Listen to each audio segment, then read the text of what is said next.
All right, we should be live for the moment. This is not the official start of the show, so nobody get froggy. But you should be able to hear me, and now Duncan, give me some audio. Yeah, don't get froggy, but you should be able to hear us croak.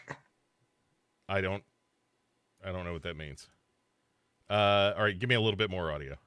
A little bit more audible. Okay. For those viewers, if you would, give me a thumbs up in the chat if the audio is good, or if I need to make adjustments. I can make adjustments. I'm not above it. I can check while you're doing things.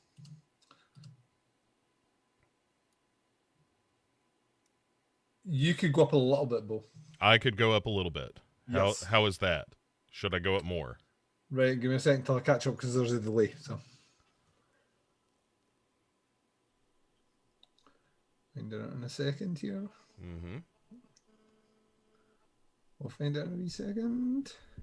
But any seconds you're going to talk. Any second. Here we go. You sound good. Sound good, Bo. All right, excellent. Yeah, levels look good. Yes. Okay. Folks, buckle up.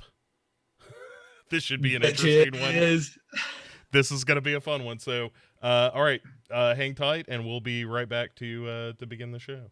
I'll be right back. Oh, no.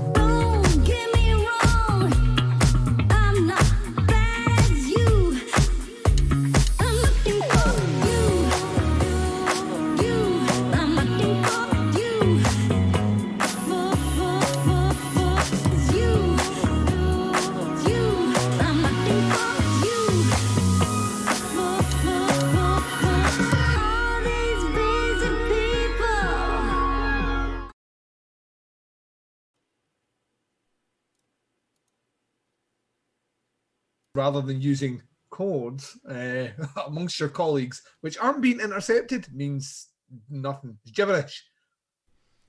Right, but this is why you haven't won a war in a while, right? You son of a bitch. 5 by 5 in the pipe is 6 syllables. Well, hey, let me. I'm on my flight plan is like a million syllables, if my Right, math well, is right. 5 by 5 on the pit, and then I've got to think about what's 5 by 5, and that's square, right? And then the pit, all of that. Don't have to do that thought with the other one, Bo. It's all right. Look, welcome to Duncan and Bo. Come correct. This season, and the end of the first season of this Thank nonsense, Christ. uh, is Duncan and Bo slash fiction. Our look at the first season of Slasher. What a long, strange trip it's been, So, Duncan. Um, so we did it yeah. every 2 weeks, so like this has been a 16-week journey. Yes, it's taken us 4 months to get through the first season, if my math is right on that, and That's good. Yep. that feels right. Good. That's the proper. Oh, what horrible tortures I have for you! 16 weeks, doled out slowly, oh so slowly. That's what Uncle Frank Skinned was watching in that room when he wrote "Help Me, I'm in Hell." It was just season 1 of Slasher. Yeah, on the TV in the background. Hi, did I? You. Yeah. Oh, Cam, I love you. Oh, you're a killer. So we'll. It's skinned and forced to bathe in lemon water. Oh. Oh my Or god. what Slasher? I would bathe in lemon water skinned. So No, you would not. fuck it. That was painful, It's Bo. it's not good. It's not good. And It's we're not good, Duncan. It's what I'm saying to you is it's not good. nobody is gonna stand and or sit here and No. try to defend season 1 of Slasher as a good program. I would love to hear them try. However, Duncan, Yes. I propose to you that Oh, I accept. I've wow. Corinne's I'm gonna be enough- very upset. I. So, yeah, different time zone, so it doesn't count. Oh yeah, I gotcha. International Rose Bowl, 5 by 5 in the pipe. So I'm sure that's what that means. Yeah, that means butt stuff. Yes, that's exactly what I thought. So anyway, That's silly Duncan. recording. It's going to be a silly one. Yeah. No, But what I was getting at is I've had a good time doing these shows. Like I always look forward to the shows. Mm-hmm. But yes, it was an especially difficult journey through the season because it's hard to give a shit about a show that doesn't give a shit about itself. Yes, it's yes. why most relationships fail. Quite frankly, Duncan, it's because you need to care about yourself before somebody else can care about you.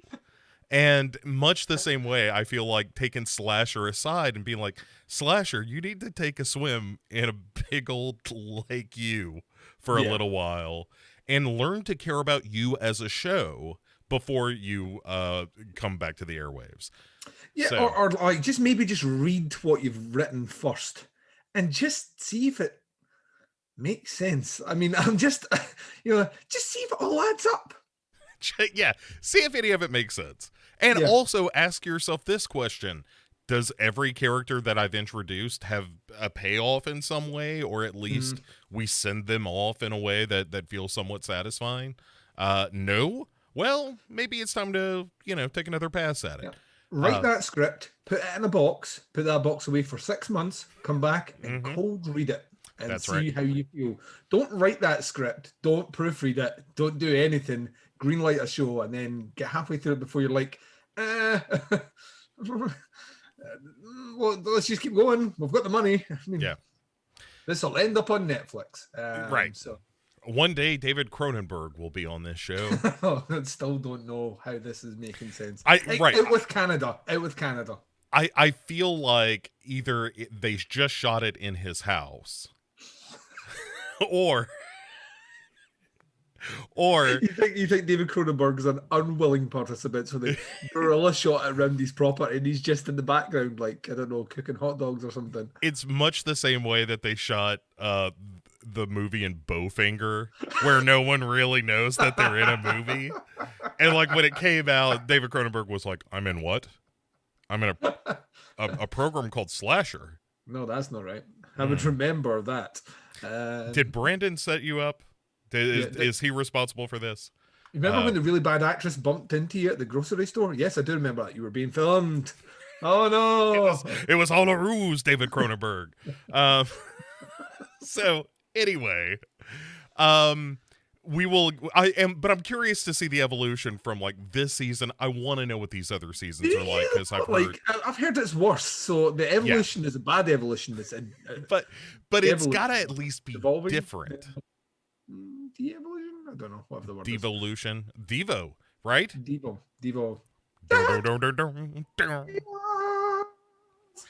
Are we men? No, we are Duncan and Bo. We are Duncan and Bo. So I've got somewhere or another. I've got that shirt. The "Are we men? No, we are Devo."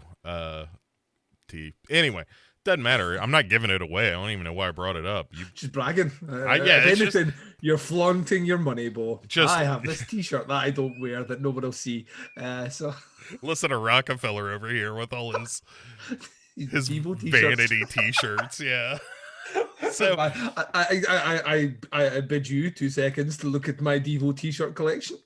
Right. In the Devo wing of my house. And then the door will close again for another 5 years. Right. It's like Panic Room. It's like a big safe door where you use one of those ones that are in the bank with a big wheel that you have to turn around. Yeah, I love it. Everything that's happening right now is legitimately true. That's what's in Bo's house. Right. Most importantly, everything that we're saying is true. True. Yeah. So, here's the thing, though. We're not going to jump right into the next season of Slasher. Because we're not fucking sadists. Right. Well, technically, that would be masochists. Either or, neither nor. I'm making you watch it and you're making me watch it, so it can work both ways. Yeah, I guess so. So our listeners are making us watch it, so definitely sadist. If we took a poll, I'd be curious, and we're not going to. If we took a poll, I know what the outcome would be. Duncan and Bo should watch more Slasher. You're right.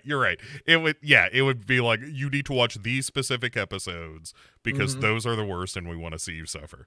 Yes, pretty much. Yeah. Oh, what episodes I have to show you. But what we're going to do for a little bit of a bump in between, a little bit of a palate cleanser. No. This is Pinhead's stand-up comedy routine. Hello. A man walks into a bar. Oh no, it's an iron bar. Ouch, my head. Remember, tip your waiter. Yes. A horse walks into a bar. The bartender says, "Why the long face?" Because he is a horse and he has a long face. Not that he has been trapped in a strange machine tortured, which tore his face long as Jesus wept. That would be the movie and not the horse. You kidding, bro? It was like I choke on your bad joke, Duncan, and impression. No, that was my impression of the audience. It's good. It's very good. Yeah, pretty good. So here's what we're going to do. And I could not be more excited. Yes. To reveal what our sort of interstitial, hey, let's just goof off for an episode is going to be. Let's have some me time. Yeah. How about Duncan and Bo just enjoy themselves for once? How about that, everybody? Is that so wrong? Well, there was conflicting ideas. We went with your idea because ultimately you edit the shows, so kind of have to go with your idea. Sure. My idea was a luxury spa weekend where we get mani patties, and I was very much looking forward to it. And facials, and we dine on some nice food. We have some delicious cava wine to sit down and have a nice organic breakfast. And just be treated like the kings that we are, Bo. And then you told us that sadly all the money has went into the production of these shows, so there ain't no money left over because people aren't buying enough t-shirts. Buy the t-shirts, so we can get that spa day, ladies and gents. So instead, what we've opted for is your backup plan, which in hindsight is much more practical and doesn't involve us breaking any international laws or any laws in general. Or being brought up on charges of indecency. So, Bo, what is the idea? What are we doing in 2 weeks' time? In 2 weeks' time, Duncan and I will be doing a review of the 1981 record album Duran Duran, the first release from the band Duran Duran. We will be going track by track discussing each one, the merits of each. Some longtime listeners may be aware, Duncan and I enjoy the Duran Duran. We do. And Yeah. so I don't know how many of these we're gonna do. Duran Duran put out a lot of records. I say we get to 7 in the Ragged Tiger at least. Oh, I mean, a minimum. Yeah. A So, minimum. And hey, Ordinary World's out there. So it's out there to be claimed. So yeah. we will eventually get to it. It's only a matter of time. Yeah. So, but okay. So here's the thing. Is that because of copyright issues, next week's show will not be live because we can't just play Duran Duran music live as much as we want to, and just have like no audio for us as we just dance around like fucking idiots. Right. That can't happen. But and also Duran Duran are on a major record label that will sue the shit out of us. And as large as DBCC or Dumbo Co is, it can't take on a Warner Brothers or a Sony Music. No, not a multinational like that. We don't have those kind of lawyers. A couple of years. Give us time. We need to move some shirts. Like you said, that was well said. Thank you. Always hustling, though. Nice. ABH. So it's a weird way of spelling that, but but there we go. But that is not to say that you will not be seeing a video show. We're just going to be recording it and then editing it in such a way that we can bring it to you without, getting sued or blocked. So, but yet you will, this time in 2 weeks at this regular time slot, you will get Duncan and Bo versus Duran Duran.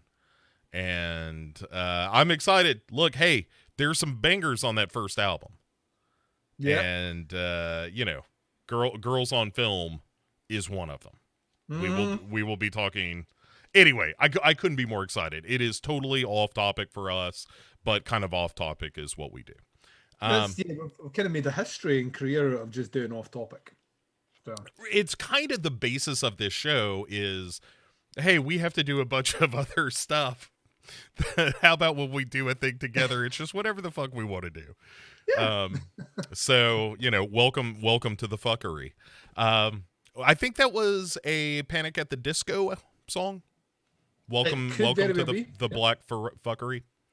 Yes, could very well be. At any rate, let's start the show as we normally do, Duncan, with a quick summary of some movies we've been seeing. One good, one bad. And let's kick it over to you. How do you want to start this thing off? I'll start with a good. Now, this has a caveat. I've not been watching a lot of films. Not films that we could necessarily just sit down and chat about on this show. And that I'm doing a lot of kind of stuff right now in terms of prep for summer series, and I don't want to give too much away on that. But I did manage to sit down and partake. And here's the world I live in has a list of about 50 TV shows that people have recommended that I watch. It's an extensive list. It keeps getting added to. So when the opportunity is afforded to me to start a new TV show, what do? I pick a show that's not on that list, Bo. Because I hate everyone. You should watch Ted Lasso, but go on. You told me, and it was on the list, Bo, and it's not been watched. Instead, what I opted to do, mostly off the back of the fact I'm playing Assassin's Creed Valhalla a lot at the moment, I started watching that Vikings TV show. Are you aware of this? I somebody explained what is it, the Blood Wings or whatever, and I was like, I know, I saw Pumpkinhead too. Yeah, and that is a real thing as well. Although we're gonna get to. So I'm just going to preface it by saying really enjoying it. First season had some primo kind of head Errol chieftain action by one Gabriel Byrne, who he has pretty much a mullet, and I'm like, that is the Gabriel Byrne I want forever. He's also a baddie, so I've been enjoying it. It is, however, for a show that the History Channel put out, maybe one of the most, it's up there with Braveheart in terms of one of the most grossly historically inaccurate programs I have ever fucking seen. Like, ever seen. Like, the show sets up, like, the very first episode, they're setting up, like, none of the Vikings know that England exists. They just know that there's nothing to the west. It's like the flat earth theory. Like, if you sail west, you fall off the edge of the earth. And I'm like, right, let me just, no, like, the Saxons had already invaded. The Romans, for one, had been to England. The Saxons had invaded England. Saxons are Germans, so, I mean, that's just below, like, that's just below, like, Denmark. You think word would have gotten out, but all right. And it would have, because there was trading routes about 100 years before the legend of, was it Ragnar Lothbrok? So Duncan, we're trying to make a TV show here. We're not trying to teach a bunch of kids a bunch of bullshit. But what they could have done is they could have just prefaced it by saying something really, really simple, like, that the Earl knew about it but didn't want to sail to it, or some shit like that. But it's like, just the first. Hey, a bunch of this is made up. Yeah, like, literally, like, they arrive on the, like, they sail over as an affront to their Earl. This is all first episode yet, and they arrive at a monastery and just fucking ransack the place, murder everyone. Sure. As you do, as Vikings do. As I do when I come across a monastery. Yeah. It's in me. It's the DNA memory, Duncan. Is they just wipe out the place, and it's like they've never seen these Vikings before. Like, they've never heard of them. I'm like, once again, I don't think that's right. Like, so it's just like just wee things where I'm like, like petty shit. They refer to themselves as Vikings. That's not true. They're Northmen. That's how they would have referred to themselves. Vikings is the term of what they do. They go Viking. So, all right, well, it's just like shit like that. Like, some of the weapons don't make sense. Some of the time period don't make fucking sense. That sounds like a big asterisk for your good of the week, but all right. It is exactly what I want from a TV show, minus the historical inaccuracy. It is a show where Vikings are talking about the culture of being Vikings, and they're, and then you get to see the raids, which they don't skimp back on. So they show you're basically following a group of people that do fucking very horrible shit. They wiped out whole towns. Like, did a bit of raping while they were doing it as well. And just, they were generally relatively fucking horrible people. However, it's good. It's good. I'm almost finished season 1 already, and it's been a bit of fun. The sad thing about this, very much like the whole Braveheart thing. Once again, Braveheart's not a good movie, but anyway, who likes Braveheart? Non-Scots, which says everything. And also Mel Gibson kind of poisoned that well too. It's, I think Braveheart is one of those movies that was really well regarded at the time, and my impression is that as time goes on, more and more people are like, all right, we were all a little high on Mel Gibson, but I think people like to romanticize the idea of who William Wallace was. Of course. Very similar to the whole Rob Roy movie, where I'm like that, right, taking Liam Neeson standing there, you're talking about money, I'm going to come for you. I'm watching that, and whilst it's great to see that, first thing, Rob Roy wasn't as tall as Liam Neeson. He was realistically about 5'6", not 9'10". Like, you know what I mean? Like, fucking unreal. It's like when Tom Cruise played Jack Reacher, and you're like, Jack Reacher's like 7 foot in the novels. Tom Cruise ain't no 7 foot motherfucker, right? Dude's 5'4". Anyway, right? Like, but he was Rob Roy McGregor was a thief. Yeah, a thief from a band of thief, and I mean, his first name is Rob. Yes, yeah, exactly. I see, it's in the name. So I'm like, when I watched that, I was like, there's this kind of romanticized. You know what it is? It's Billy Connolly has a great skit where he talks about the Highlands being full of English people who love the idea of being Scottish and living in the Highlands, so they all move up and they change their names to, like, the first names become surnames. Like, what's Mackenzie doing next week? Oh, Mackenzie's hanging around with Cuthbert. Yeah. Like, all these, like, fucking stupid, like that, like, just not Scottish names. Like, Scottish surnames is first names because they like the idea of it. And I think that's what those movies are. And Vikings is a TV show which is basically someone's wet dream about Having no horned helmets as well. That kind of confused me. Vikings wore horned helmets. Yeah, that's one of the We things I think have about when I think about Vikings. we have historical evidence of that. Yeah. Also, the longships don't look right. But anyway, the fun of it isn't just the general and the blood angels you were talking about, or the blood eagle, or whatever we're talking about. A practice which is alleged to have happened, but if you read the early text, it was maybe not as gruesome as the later texts that came out when people did that thing that they like to call embellishing.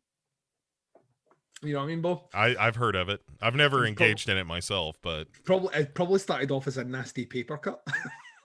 By the end of that Chinese whisper line, it was like your lungs are pulled out your back and used as wings. It was a guy who saw an eagle.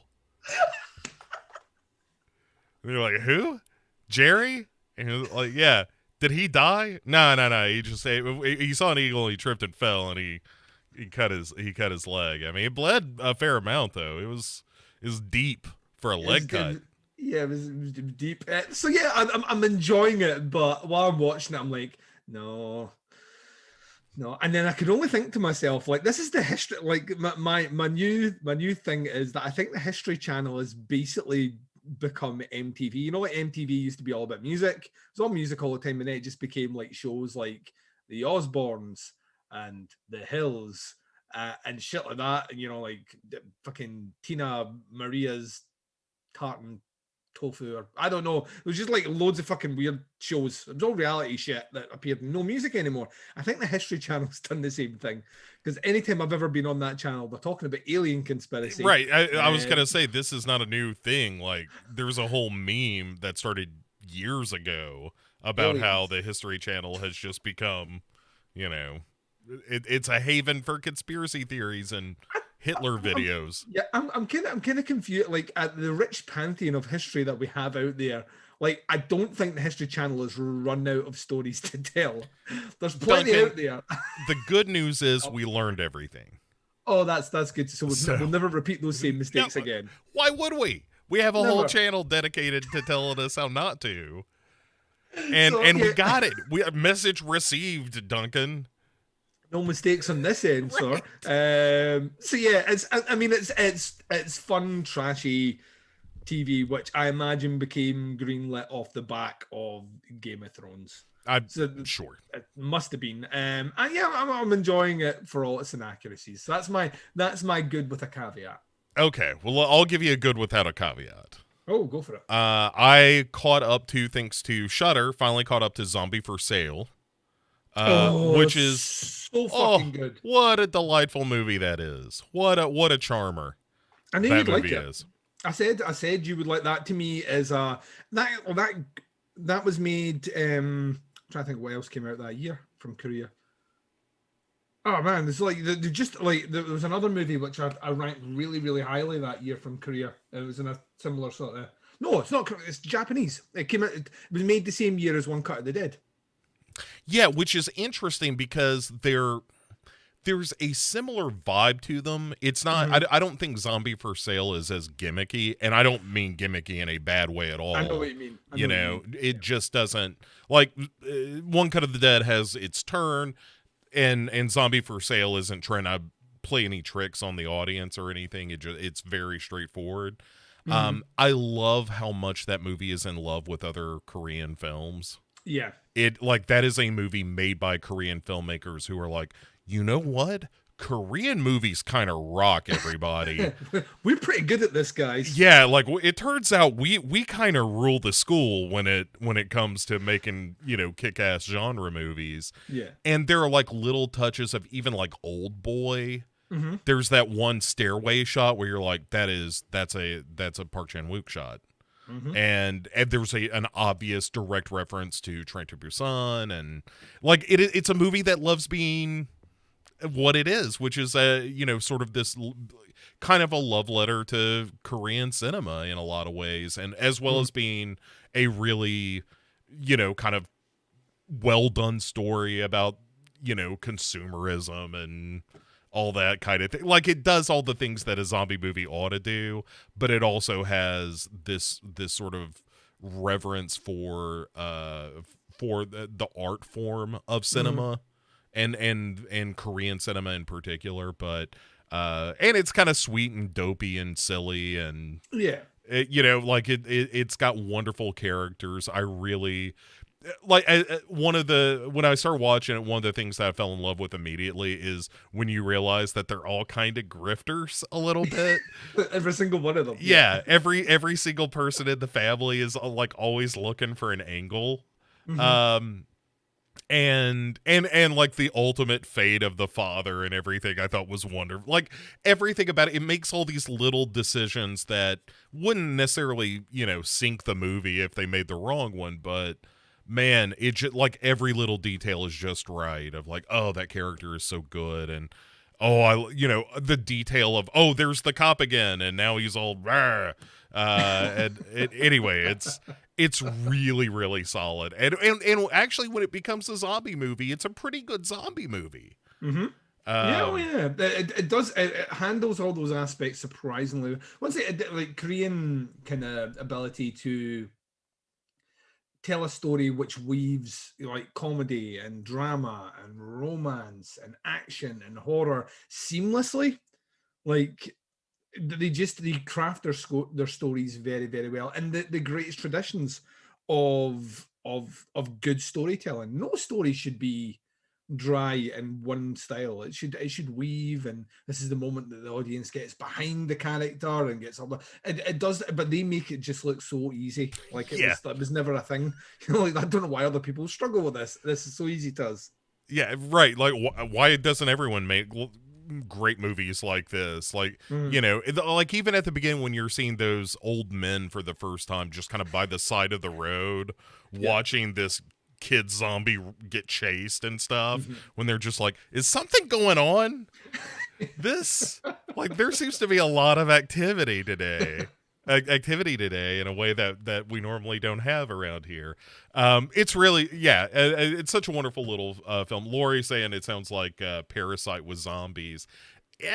Kinda. I There's, mean, there's dark humor in it for sure, and certainly the family in there share a bit of DNA in that they yeah, are kind of grifting, but it's like a different.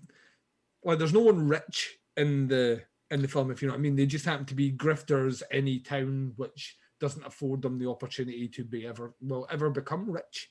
yeah, Um, so it's excellent. Now, if you've not seen it, I highly recommend it. So at Glasgow Fright Fest 2 years ago, and it almost stole the whole weekend for me. I come out buzzing about it. So, but yeah. then I had also seen Saint Maud, which I was just like, oh, Two such extremes a of thought. Yeah, yeah.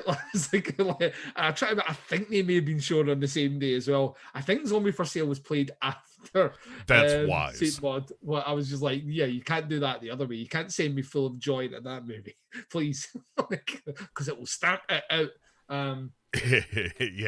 Yeah, yeah. I mean, and that's, I was kind of in the mood, and I knew you had recommended Zombie for Sale, and said it was a really kind of winner of a crowd pleaser of a movie. Yeah, in an And audience setting, like that was like it got laughs all the way through.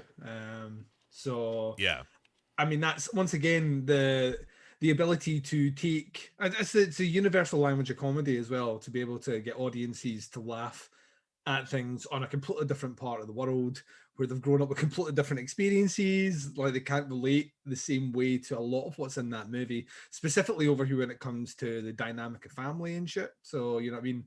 Like Eastern cultures, you regularly have like three generations living under one roof. That doesn't necessarily happen in Western cultures. So the ability to all that stuff. But once again, it's just like, this is a story. It's a great story. Watch us nail it. Like, yeah, and make it look like it was really easy. right. And also, you're gonna gut laugh, Yeah. two or three times, when this poor kid gets hit by a truck and goes flying and stuff, and like it manages to be like goofy and heartwarming and kind of like scary and gory at Mhm. times, and it's just terrific. What a Never great in movie. my life have I wanted to munch down on a cabbage covered in sriracha sauce as much as I did watching that movie. Man, that Give me some whole sriracha. crazy love story with like the zombie and Haigul is so And just because she's just a weirdo goth kid, you Yep. know. And anyway, it's a wonderful movie. If you're listening to this, you're probably convinced by now, or you never will be. And it's on Um, Shudder, you said. it is now on Shudder in the U.S. Just Yep. Get landed on this it. week, so there is no excuse to A, not have Shudder, and B, to not watch Zombie for Sale on that quite fine service. Um, Duncan, it is time then to talk about bad movies. What have you seen? um, I'm once again another caveat here. Um, I can find it. I'm one that finds the charm in this movie, but I regularly admit it is not a good movie. So, and this Good. is not. No, you've seen this movie before, so it's not as if I'm bringing like some fresh, tasty dish to the, the banquet table that you've never had before.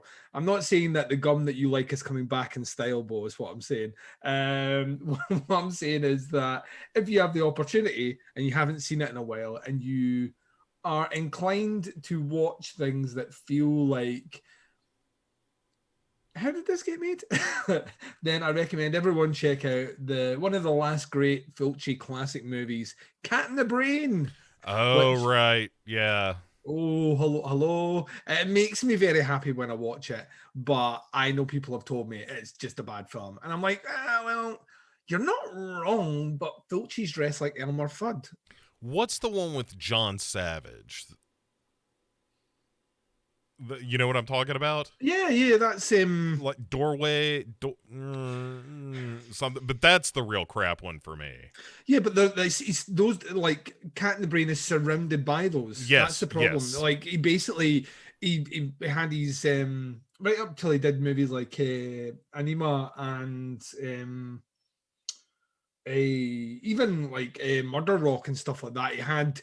He was still doing interesting stuff, and then his health started going down pretty bad, and he made a lot of right for TV movies and just like derivative shitty movies like that. You know, derivative of his own like making, and that's why I kind of love Cat in the Brain. Like Cat in the Brain, like no one else, unless I don't know like out there, no one else has really done a movie like it ever where the director directly puts himself. The closest you could get to is something like, and I'm not comparing the two. So I just want to stress this.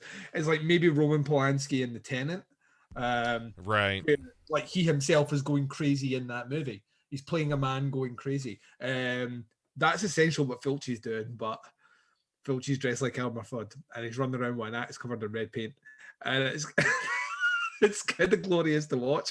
And then he just blatantly takes footage from a previously shot movie and he just intersperses it in as events that are happening at the same time simultaneous. And it's just it is a bizarre, weird oddity of a movie, but to me it once again shows that even later Dave Fulci was still pushing the boat. He was still making things that to me, like, there's so much.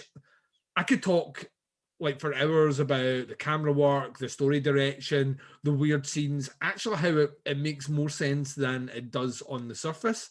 Um, I can't say that, for example, I get the same conversation talking about like Argento's Phantom of the Opera, which, is bad, like, and came out about the same time. So I'd like, you're not going to get the same degree of kind of conversation on that one. It just feels like, well, Argento saw this script and just decided he was going to make it for because it maybe interested him, but he didn't know what he was doing with it, so he just did it anyway. Whereas Cat in the Brain, very much like it feels like Fulci trying to parse out weird parts of his psyche on film. So it is not a good movie. Even if you're into Italian horror movies, it's a niche one. Even if you're a Fulci fan, I think it's a stretch. But for those with the fortitude and disposition, it's a bizarre and infinitely fascinating watch. So that's my caveat with that one as well. I've came with baggage, is what I'm saying.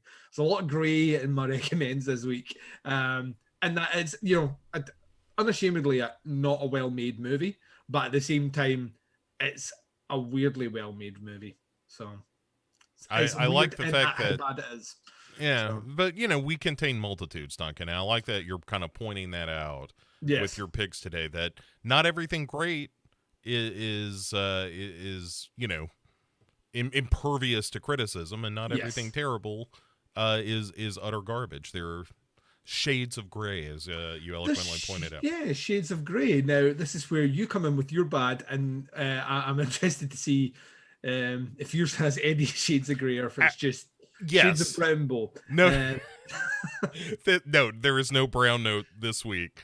The thing I've been hunting for years, Duncan. The elusive brown note.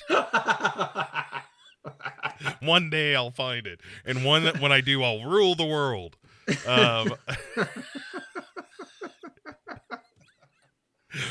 They will call me Dr. Pooh. In the land of the brown note, the man with the plug up his butt is king. The man with the white undies is king. Oh my god, I don't know how to weave a supervillain searching for the brown note into anything, but I need that comic book. You'll find it. Yeah. Oh my god. Anyway, no. This is very much a Shades of Grey kind of thing too, because it's really not a terrible movie or anything. But I got my problems, Duncan, with one Godzilla versus Kong. So I've not seen it yet. Okay. It's on the chart for us. We're getting the wee one to watch at the moment. So we've just finished all the Jurassic Park movies, and we're now switching over to do the Kong Godzilla movies. So we watched Godzilla last week, which revisiting that, I stand by it. And I know there's a lot of people moaning that there's not a lot of Godzilla in that movie. I don't care. When Godzilla shows up, he's fucking badass. So suck it. I like that movie. It does a lot of good things for me, and it gives me the money shot in that movie is fucking bonerific. Oh, that right down the gullet. Yeah, oh just, my and god. then the head, he just holding the fucking head that's been melted off the body, and he just drops it, and I'm like, yep, that's the money shot right there. You're not wrong. It's one of the greatest things I've ever seen in a movie, and I don't remember a whole lot about that Godzilla movie. But here is my point. If that movie had been full of Godzilla from start to finish, that shot would not have been as poignant because there would have been a lot of Godzilla in that movie. Mm-hmm. So I think that's the genius of that movie. Plus, it's the first fucking movie. Like, people moan at, like, sorry, Bo, I'm hijacking your conversation. People moan about some weird fucking shit. They will sit down and watch a Batman movie where for the first hour he's not Batman, and then the last hour and a half he's Batman, and they're fine with that. But it's not like in Godzilla, there's a giant lizard that everyone just knows as Kevin. And then at a certain point, he's like, "Ha! I've been Godzilla the whole time." But they set up that he's existed and he stayed out of sight, so that's enough for me. And there's plenty of shots in that movie of, like, there's a great, it's a great bit where I'm like that. Yeah, like if I was impatient, this might piss me off, but I kind of love it. Where like he arrives at Hawaii, and it's just about to hit. Like, it's about to set up something, and then it's like film footage on the news. Yeah. Of the after effect, right? So you didn't get the battle scene, but you can see what the damage is. And once again, to me, that's just adding to the eventual, battle. But I can see why that might throw some people off. So tonight we are doing the Kong Skull Island, which I do like as well. So I'm very much looking forward to sitting down to that. You watched a movie which you were kind of really all about on the lead up to it. So hit me with it. You said it's good and bad. Oh, may I now? Yes. I've set you up. So, I'm very much like James Brown's helper that puts the coat on him. I've put the coat on you, now you can fling it off and stand back and go, ow! Yeah, except every time I start singing, he comes back out anyway. I'm like, hey, get the fuck off. I'm not ready for the cape. Get up off that. No, I'm not. Get up off of that thing. Stop talking about Godzilla. So, anyway, Duncan. Here's the thing that I think I realized is I'm not really crazy about this mythology that they're building at all in these movies, and they've kind of peppered it through with all the Monarch stuff, and King of the Monsters is really where they blew it all up, and I just don't care. Like all this, oh, there were titans that were living in the earth, and then blah blah blah, and then here they are. I'm like, I don't need all that.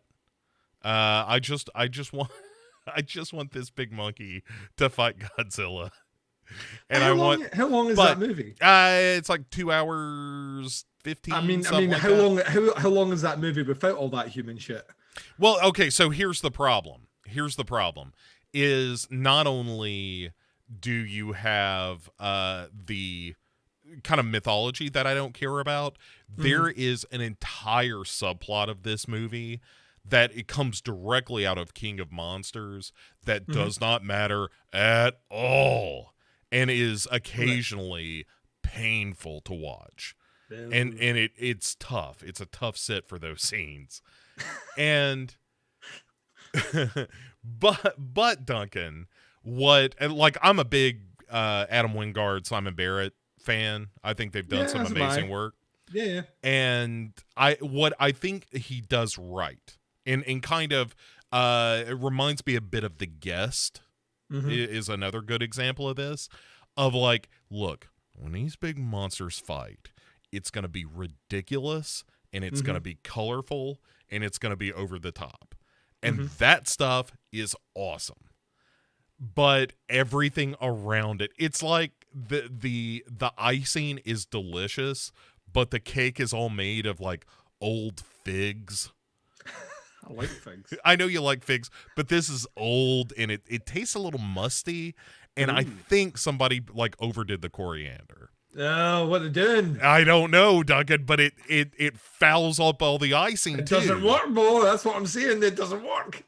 So I think what I'm going to end up doing is licking all the icing off this terrible over coriandered fig cake, where I can see myself going back. Like there's a battle scene in Tokyo that is incredible. Like it's visually stunning. It's really fun.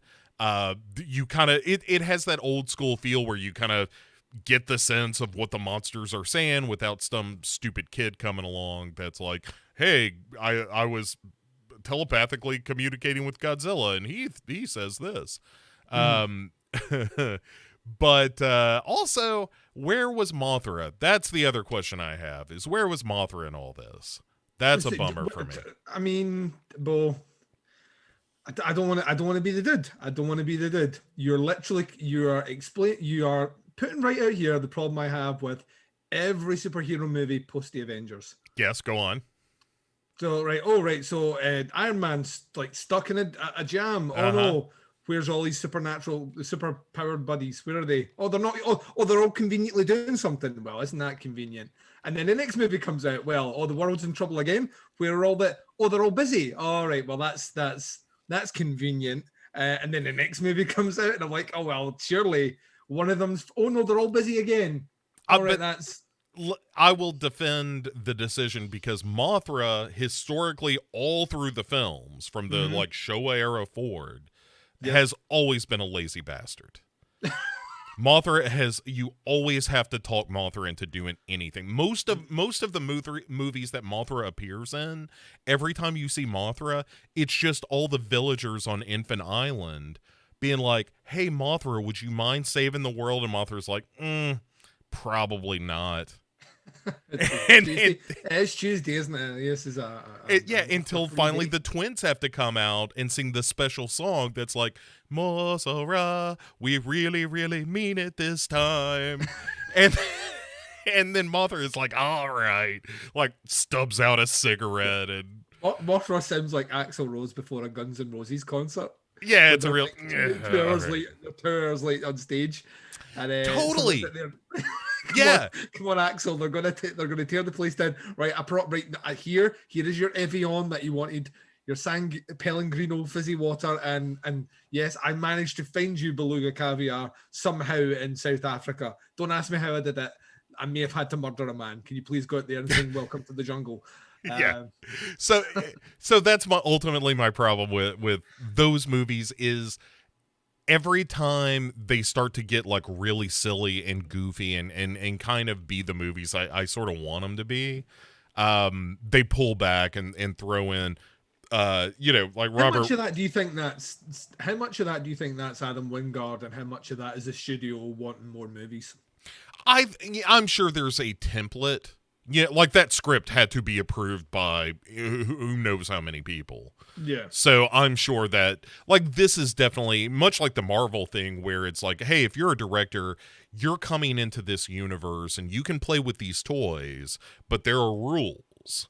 And some of those rules are going to be like, hey, you don't get just like script approval and stuff like that. Like James Gunn probably has that deal where he's just like, hey, I can write whatever I want, but I would imagine this is a franchise. Yeah, no, like the ones, but those are the better ones, are they not? They for sure they are. Yeah, personality on it. It's like I'll tell you right now, you could pay me cold hard cash to sit down and watch those first two Thor movies, and I ain't doing it. But you put on Ragnarok, I'm watching that. Yeah. Well, and I think that's sort of the lesson that Marvel learned over time. Was that I don't think they do it so much anymore, where they do that tinkering thing, but I guarantee you that Thor Dark World was, there was a boardroom of people trying to figure out how to make Thor happen, and it just turns out you need a weirdo to direct Thor movies, and that works out. But like I said, I don't think this is a terrible movie, and there's really cool shit in it. And the Kong character is really good. He's not hooked on berries, which is a bummer, but I don't get everything I want. But that's also kind of the problem, is that for me, being an old school Godzilla fan, the fun comes from the stuff that's like, oh, Kong does love them berries, and I mean he's hooked on that shit. And that's how you get him to do stuff. And Mothra is a pain in the ass to wake up and get to do anything. And Godzilla, frankly, doesn't give a shit about anything but getting away from everybody else and just doing Godzilla shit. Yep. And like once you get out of like the original Gojira and stuff like that, where it's real super serious, but as it gets goofy, that kind of goofiness is what was really fun about it. And every time that you get that in this movie, then we have to cut away from it to go to something that doesn't matter, isn't entertaining, isn't even very well done, and feels like not what I came to see. But that all said, I would still, if somebody had enjoyed Skull Island like you did, I would still say like, you should see it, because there's enough of that Skull Island kind of like, let's just have these monsters fight vibe. Because there's several rounds of Godzilla and like they don't skimp on that shit, which is good. Of like, hey, we are going to have Kong and Godzilla fight 2 or 3 times, and they are going to be barn burners, And anyway, that part of it's super fun. The rest of it, but that's kind of always been the problem with Godzilla, is that all the character shit doesn't matter, and you just want to see the monsters fight. Ain't nothing new under the sun, as they say, Duncan. I'll tell you what. What are you telling me? Let us gather some questions. Oh, do we have questions? We do have some questions. I love the question bit. So let's see. I think we've just got the one today. That is unacceptable. I called out a little earlier. So if you are in chat and would like to ask a question, feel free. If you do not want to receive the ire of Duncan, then which sounds like a goblet in Skyrim, the ire of Duncan. It does. I must go on the mythical crest of Habudjan Jar to find the ire of Duncan. It makes you laugh hysterically, and also say it's fucking brilliant, and question the historical inaccuracies of TV shows. Especially Vikings. Yes. Okay, so the Ram Man axes us. It's almost an unspoken. Let me take that again, Duncan. Check this out. You're gonna say unspoken, and then you couldn't pronounce it. Then my tongue just swole up in my mouth. It's like almost a. Yeah, I felt like Macaulay Culkin in My Girl for a second. Too soon. Look, not Macaulay. The bees, Bo. Not the bees. Macaulay Culkin is 58 years old. I think we're past. He's going to be in the new season of American Horror Story. Is he really? Yeah, I will watch that shit because I All right. think Macaulay Culkin is a fucking national. You ever listen to his podcast? I have not. I've seen Yeah. the stuff he did on Red Letter Media. I thought that was great. He's kind of amazing. Yeah. He's very, very strange, and I kind of love him for it. So Yeah, that's the impression I got, and I'm totally fine with that. He deserves it. he's done all the drugs, Mo. All the drugs. There are I none would left. be shocked if he hadn't. There are He was none the party left. monster. He was the party. He is the party monster. Anyway, back to the question. It's almost an unspoken rule that every director eventually loses their touch with age. The examples he gives here are Carpenter, Craven, Argento, etc. So he's focusing on horror directors. Yes. Yes, right, go. However, how would you explain guys like Mike Flanagan, who is now 42, also not that old, you son of a bitch, and Guillermo del Toro, who's 56, and they still seem sharp as ever? I think just to throw in here, I think if you look at their collective bodies of work, they've just not made as many movies as the names you mentioned. Guillermo del Toro doesn't make a movie every 2 years. And for a while there, Carpenter was. Wes Craven certainly was. Argento was, for sure, for a long period of time. So I think it also speaks to be fair, Guillermo del Toro has hit his stride. We'll go through the names he's mentioned on his list, and then we'll come back to the ones he mentioned. So the first name he mentioned was Carpenter. Look at Carpenter's run. I mean, if we're going to talk about bad movies here, right? Carpenter really only made 3 bad movies in his career. A career that spans, over 15 movies. All right, let's hold on. We're going to have to fact check this. We are fact checking real time. John Carpenter. Yep, go from the start. Okay, so first of all, let's point out he is currently 73 years of age. And he plays Xbox and loves it. I love the fact that he's doing that. Not the point. So he doesn't care. He's like that. They didn't have these computer games when I was in the 70s, hence why I made all these movies. Now they do, so fuck your movies. Also, by the way, credited as a writer for a handful of episodes recently, just for various shows. Slasher. Yeah. Season 4 of Slasher, written by...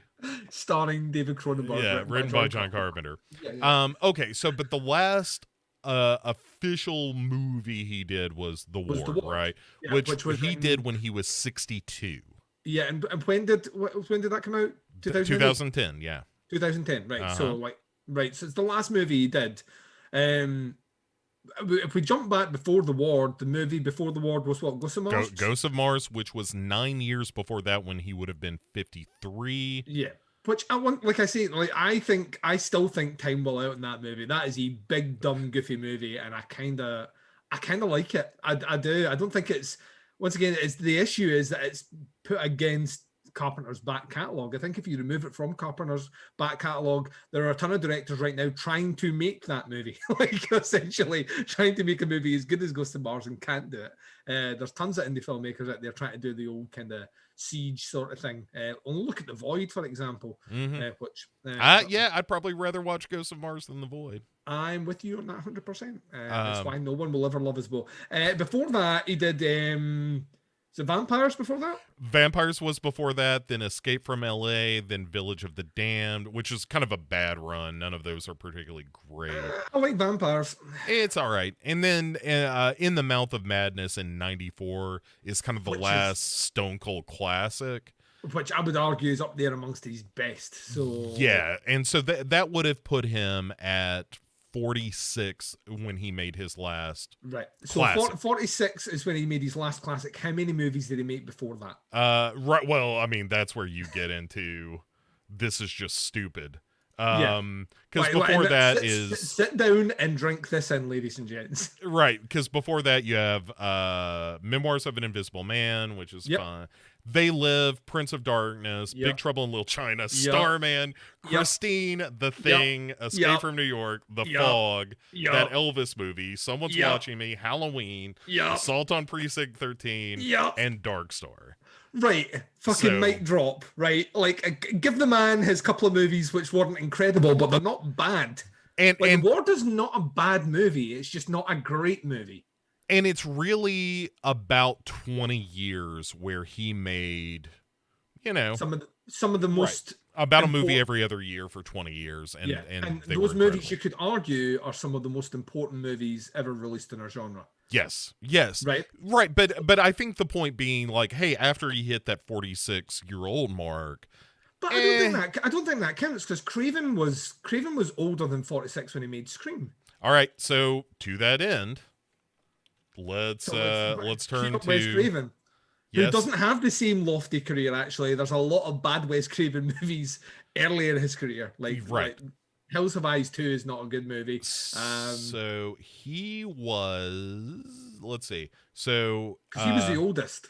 Yeah, so he was born in 1939. Yep. So he did his big stuff was like, I mean, he was in his 30s when he started. He had one in every decade. So like Last House on the Left, he was 33. Right. So I mean, he started late. Yes. Hills Have Eyes, he's 38. Yep. So how old is he when he does Nightmare on Elm Street? He is what, 85? 45. 40, right, 40. So he's Flanagan's age when he makes Nightmare on Elm Street. Right. When he makes Scream, he is 57. Right. And you could argue Scream is his last great movie. Right, but that's still, he's almost 60 at that point. The rest are just Scream movies. Run. Yeah, so like Scream movies and some movies which are just So what I'm saying is, like, but he's not as consistent as Carpenter. Because if you look at the movies in between Hills Have Eyes and Nightmare on Elm Street, it's things like Swamp Thing, Deadly Blessings, Hills Have Eyes 2, just some not very good movies. And then in between Nightmare on Elm Street and Scream, you've got Serpent in the Rainbow, which, yes, is a great movie, but shocker's kind of cheesy. Vampire in Brooklyn is not a good movie. There's that Nightmare on Elm Street movie where it comes back, which is interesting. It's not a great movie, but it's an interesting concept. And The People Under the Stairs, which, I mean, I love unabashedly, but I would understand if someone didn't.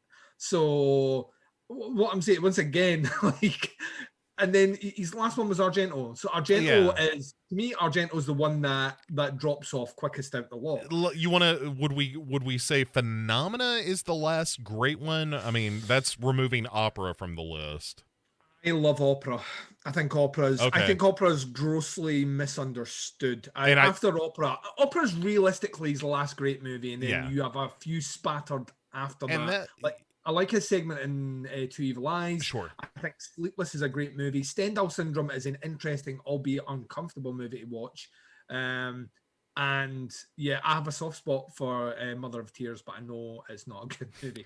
Right. So, but I mean, his run is kind of 75 to 87, which is Deep Red, Suspiria, Inferno, Tenebrae, Phenomena. His run is opera. 70. Oh, yeah, you're right. Bird with the Crystal Plumage. Yeah, you're right. Cat o' Nine Tails. Right, Four Flies and Grey Velvet's maybe the lesser one, but I really like it.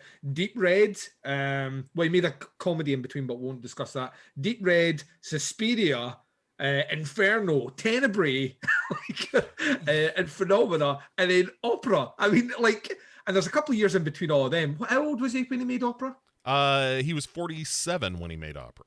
Right, so he's Flanagan's age then, but he at that point he'd already made Suspiria and Deep Red, so I think, and it's not necessarily fair, I think, to even compare Flanagan and on this one, because I think Flanagan is a director who doesn't quite fit the mold of most modern horror directors, and that I think he's been afforded the opportunity to really settle down and do some of that King product, but also like expand into doing specific Netflix stuff, which has allowed them to do, like Gerald's Game is not a perfect movie by any stretch of imagination. It's a good movie. Its biggest issue is that it adheres too close to the book at the end, and Doctor Sleep, there's studio interference there. It's a great movie, but it should just been his original vision for that sure. director's cut is It's fucking great. So good, man. I can it's see one of why my the favorite studio, King adaptations. Yeah, I can see why the studio didn't put it out though, because they're like that. Yeah, audiences are not going to sit through this, and they're not wrong. Modern audiences don't want to sit for a 3-hour movie. That's not incorrect. There's data on that one. They spent a lot of money on it, but Flanagan, I mean, look at his movies and look at which ones are actually critically held up as great movies. Oculus wasn't, even though we love it. Hush wasn't, even though we love it. So they're not critically great movies, they're audience great movies. Whereas the flip side, well, maybe there's a bit of Carpenter in that then as well, because a lot of Carpenter's movies have become critically fashionable. So I think Flanagan and Carpenter have actually very strangely similar careers. Yeah. And I think that I think Flanagan will eventually be seen in a similar light. Yeah. And the last one I would mention is, you mentioned Guillermo del Toro. Yeah. And Guillermo del Toro's had a couple of stinkers. And also just doesn't make that much stuff. His output's real thin. But he does a lot of production stuff. He's behind the push for a lot of filmmakers. He's invested back in the industry. Without him, you wouldn't have movies like The Orphanage or a lot of Alex de Iglesias stuff, or he's done a lot of that stuff behind the scenes, which I kind of love about him. But you could also argue the movies that work best for Del Toro are his own movies. Absolutely. And those are he's a different kettle of fish in that he's trying to work in a Hollywood system, trying to produce Spanish language movies. And Argento didn't have to ever worry about that, because there was a massive mechanism behind him in Italy that would allow him to make whatever the fuck he wanted. So. Yeah. Del Toro has successfully avoided the Tim Burton fate, which is to become a parody of himself. And so a couple of things from chat that I think are really insightful. Bring it in. First of all, thanks for everybody hanging out with us today. Dave, howdy. But Lori says, I don't think that these directors lose their touch so much as they get nostalgic for the movies that they love and start remaking like stuff from when they were a kid that feels sort of out of touch I think it's just in general, filmmakers, those sort of filmmakers are like a lot of John Carpenter's in his movies, right? Mm-hmm. A lot of John Carpenter. So that kind of, not being, not wanting to play by the rules, not wanting to work within the system is all ingrained in these movies. But there's also a worldview which essentially is no longer there. I don't ever think, it's like any great artist, what inspires you has a time frame of interest. And then when it loses that interest, De Palma's the greatest example of that. De Palma's a guy who was never seen as being like the guy. A lot of critics loved him, a lot of critics fucking hate him. And yet he managed to have a run of movies which were nothing short of extraordinary, right up until his highest grossing movie. And you put this into the context of someone that did fucking Scarface and The Untouchables, and all the other shit that I love. His biggest grossing movie is Mission Impossible from '95, which I'd argue, is maybe his laziest. This is his highest grossing movie. I mean, it's very much a hey, I'm going to do a Hollywood movie.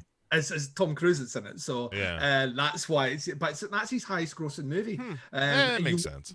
His catalogue of movies, really, really interesting. But he's a guy who, as soon as Snake Eyes flopped, he was like, "Yep, no one's going to finance my movies now. My voice isn't relevant here." And he's done a ton of French and European finance movies, and all of them are garbage. Yeah.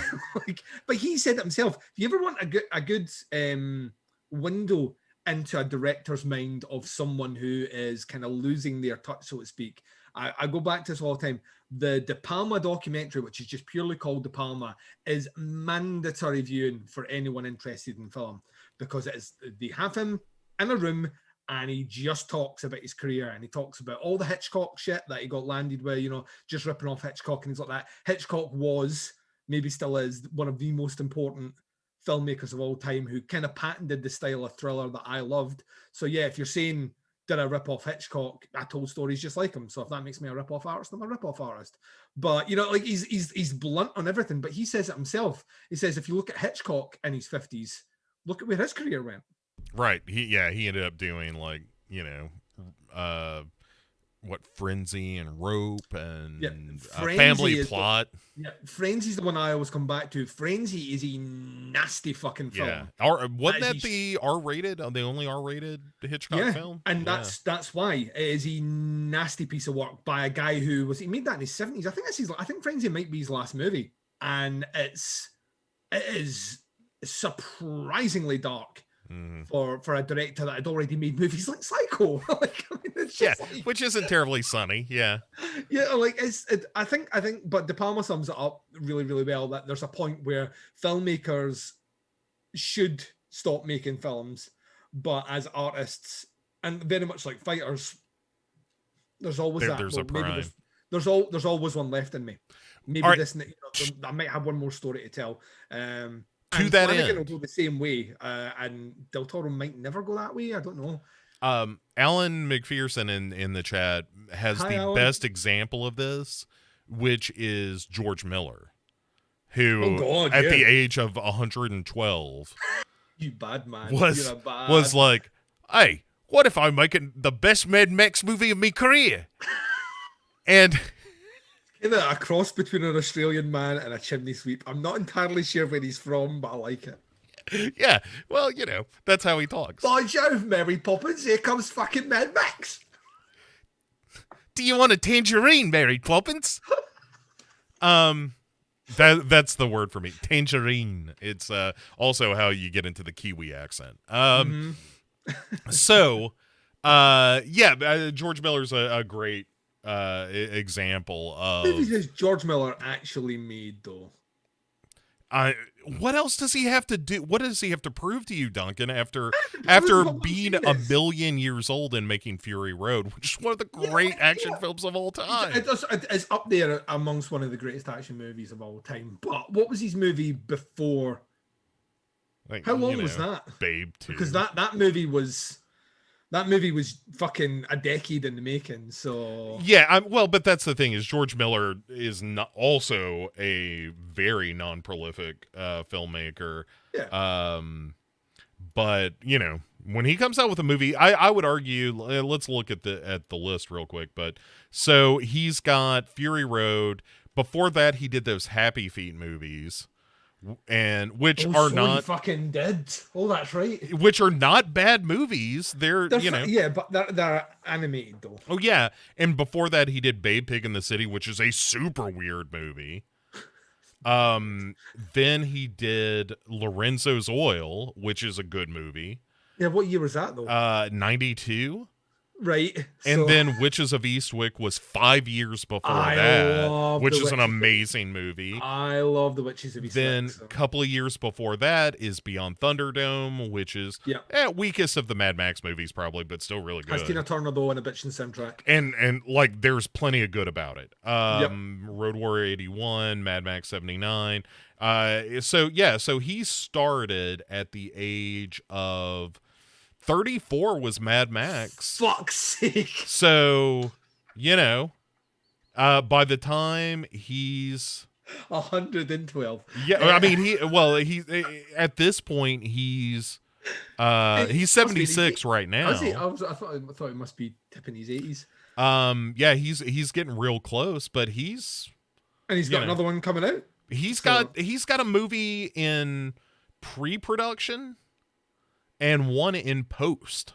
Oh shit! The one in post is called 3,000 Years of Longing, which is Idris Elba, Tilda Swinton. Oh, boom, boom! There, let me just give you the synopsis of this. I'm just saying you're very happy. I can't see what's written on the screen, but the word monkey might be in there. It's better. A scholar content with life encounters a djinn who offers her 3 wishes in exchange for his freedom. Their conversation in a hotel room in Istanbul leads to consequences neither would have expected. It sounds like a happy Hellraiser. Yeah, that sounds amazing. Just Idris Elba and Tilda Swinton acting across from one another Oh sounds yeah, great to me. that's some good casting as well. Yeah. So that's his next movie, and then he's in pre-production For Furiosa. for Furiosa, which is Anya Taylor-Joy as That's a great bit of casting. Furiosa. Yeah, That's a great bit of casting. right. Like, so yeah. To that point, first of all, Dave, my British accent is amazing. It is not dreadful. You just haven't been to the parts of England where people speak this way. Bo's like, yeah. Well, here's the point. Bo's English accent there was supposed to be an Australian accent. You son of a bitch. Which I think that sums up everything. Bo's English accent was supposed to be Australian. So. It's something I work on. My dialogue coach says that I'm the best in his class. Have you spoken to the witch recently? Because I'm fairly sure he's going to tell you that you're talking shite. Anyway, the point, Duncan, is that I think George Miller is kind of the exception that proves the rule, which is it's rare for a director to be, outside of like a Scorsese or somebody like that, one of the greats. Well, I was going to say Scorsese's a good example. I would argue, even though he's off the wall and does a ton of documentaries, Werner Herzog. I mean, Werner Herzog can do no wrong. So, there are directors out there. I think in the horror genre, I think when you stay exclusively within the horror genre, financing becomes very difficult to. George A. Romero is the one I always come back to. George A. Romero could only really for the last 20 years of his career, could only really get greenlit movies that were about zombies. Yeah, Of the Dead had to be in the title or it was not going to get made. Yeah. And I mean, that's a criminal fucking shame because he's a great director. But that's just how financing works. They won't give you it. It's why John Carpenter isn't making movies anymore. He only made The Ward because, and this is in his words, it was in 20 minutes drive from his house. He would not have made it otherwise. And once again, I will just say, The Ward is not a bad horror movie. It's just not a great Carpenter movie. I think it's a pretty dull and flat horror movie regardless. It's not a bad horror movie. It's not a bad horror movie. The acting is good in that movie. It's just, it feels like a very predictable plot, which is not on Carpenter. That's on the script. So he directs that movie well. You can listen, if you are given a tangerine, you can't turn it into a satsuma. All right. Well, look, we don't make up words on this show, Duncan, so we're going to move on. Satsuma isn't a word that's been made up here. That's a real thing. Agree to disagree. So, when in Rome. When in Rome, yeah. Yep. I'm not exactly sure what that means. We have come, ladies and jelly spoons, to the finale. You didn't even change your expression didn't change or anything. You came right there. What? All right. You're one of those ones, aren't you? You're one of those silent comers. It's just a slight raise of the eyebrow and Bo's popped. I've never had children, Duncan, but this is what I'm feeling right now is what I am sure that a lot of fathers feel. Have you ever been a substitute teacher? I have, as a matter of fact. Yes. This is the experience right now, isn't it? Yeah. I was a substitute teacher for a little bit when I was going to school to be a teacher when I was in college. And that was before I started actually doing the in-classroom stuff where I was like, I don't like these children at all. It's not just these children; it's all children. Yeah. It turns out when it comes to anyone under the age of 27, I just don't give a shit about them. Anyway, I don't really have a good story about substitute teaching other than the fact that I did it. Although here's one thing. I had to do a substitute teaching stint one time in a special needs classroom. Mm-hmm. And there was this kid, and it's just something that you're not used to, right? Where there's this kid who's like actually strapped down to this kind of cot as they're teaching. And I was like, oh my God, like this seems like it ought to be against the law or something. Is this right? And they were like, we can't, you don't understand. We cannot We cannot let loose those bonds. Because if we do, and this happened last week, at some point in the class, this kid will jump up, run out that door over there, and we've got to go catch him. And this will happen at least 3 times a day.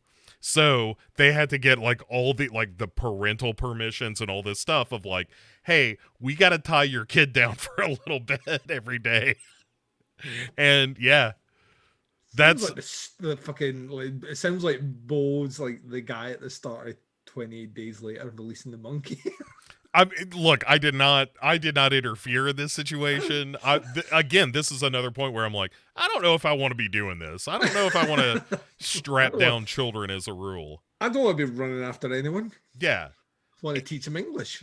Right. I just want to teach them a love of literature. It turns out kids don't give a shit about that. No. So anyway, we have come to the end of season 1 with Slasher. Yes. Episode 8 here is called Soon Your Own Eyes Will See. How bad this story is. Duncan, I'm so excited to talk to you about this. So let's jump into this. Yeah, some of this is, we were talking just before we hit record, some of this, I had to stop this last night for laughing. I actually thought I was gonna wet myself. So I'm glad that we got through it, and it is just when you thought Slasher was some of the worst you'd ever seen, it found a new level. This is pure nonsense. Yeah, like you mean right from the start, Bo? Yes, it is. Let's retcon everything we know about everything. We begin in the year 1996, where a young Cam is walking around his house like fucking Michael Myers. We get the whole POV shot and everything. Heavy breathing. It is absolutely ripping off Halloween. Yes. And he creeps into his parents' bedroom. Mm-hmm. And they're both asleep, and then the mother wakes up, and who is arguably the worst mother in TV history. Well, Sybil was on television, Duncan. Just pointed out. That's a pretty high bar. Don't know, this woman, who's, by the way, a brand new character that has never been mentioned before, to the best of my knowledge.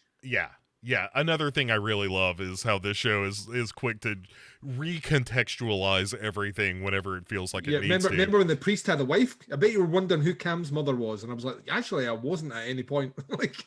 Right. Well, she's got the rarest action figure. Those things go. You find a Cam's mom in box mint. Like she's the card that you want to trade for if you're playing top trumps for Slasher. Yeah. Oh, she's the one that's unlimited abilities on everything. So you could put your kid through college. 100 on all those points. Like sass 100. Like child abuse 100. Lack of sleep 1. And insomnia rage 100. I want that card. She is not pleased at all to be awakened by her child, especially because he's in a pig mask. Well, yeah, which we never explained, but that's okay. And it doesn't come up again, so don't worry about it. But she gets out of bed and is just like, what the fuck are you doing? And he's like, huh? What? I was sleeping. How'd I get in here? Not how am I wearing the mask? Right. Where did this pig mask come from? Why did you buy this for me? Yeah, why? Look at me. I'm a child. I couldn't have afforded this with my pocket money. You bought this for me. Right. Why would you do this? Why did you make me go as a pig boy for Halloween? And why would you leave it in my room when I sleepwalk? Why wouldn't you hide it somewhere? Like in the loft or something? Why did you make my teachers change my name in the roll books from Cam to Dirty Pig Boy?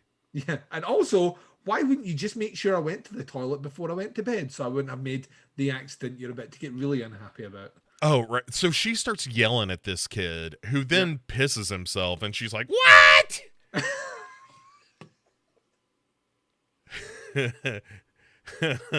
You pissed yourself? And then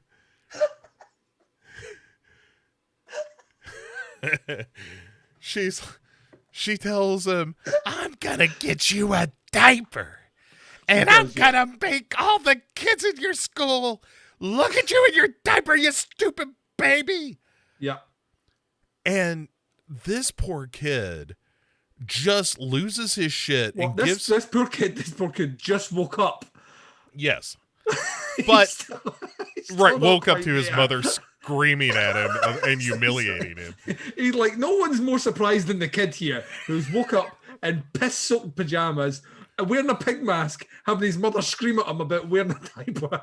Well, but it's not so nice as all that, Duncan, because as soon as he shoves her down the stairs, and he pushes her down the stairs. Yeah, and she, clumpity clumps down to the bottom, and then yeah, she's dead. Real kind of death becomes her moment, Yeah. Except she doesn't come back.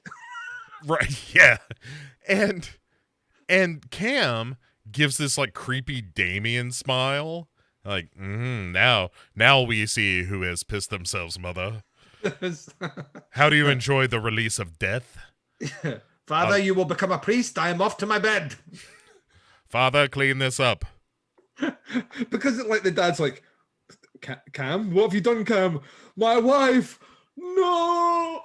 Yeah, and then cut to credits, and yeah, I'm like, oh, so there's been a killer in the temple who's been going around murdering people, and at no point did the Reverend, which by the way, you might be thinking to yourself, maybe he had a suspicion. No. The next scene will prove that he didn't have a suspicion. At no point did the priest think, wait 1 second, my kid used to wear masks and killed my wife.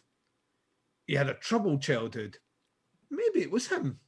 It's so ridiculous. It's so baffling, is what I thought when I saw it. I was like, this is just no. Yeah. Also, woman clearly has been pushed down the stairs. Any police investigation would come to the bottom of that. Likely the father would do time because it would look like he did it, not the son. So our Reverend would be sharing a jail cell with a resident serial killer.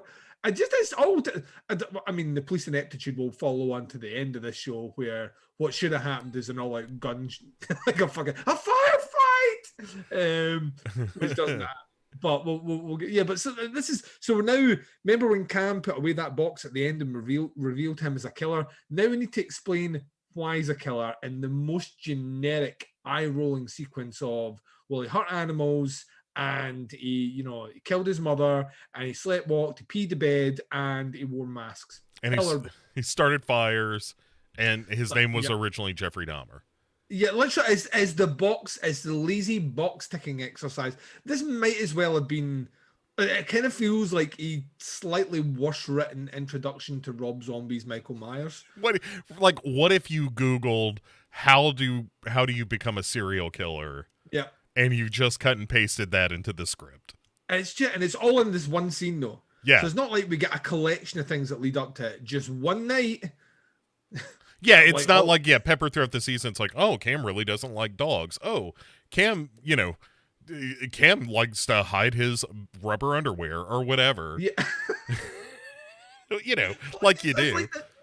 But there's a kind of whole series of things where I thought, very much like yourself, they could have had things like, they could have done the old Usual Suspects thing where we got a reveal at the end of this episode, and when you actually go back and think about some of Cam's interactions, they don't quite marry up, which, would have made more sense. The problem in this one is, Bo, the biggest problem in this, yeah, tell me what the problem with the finale is, Duncan.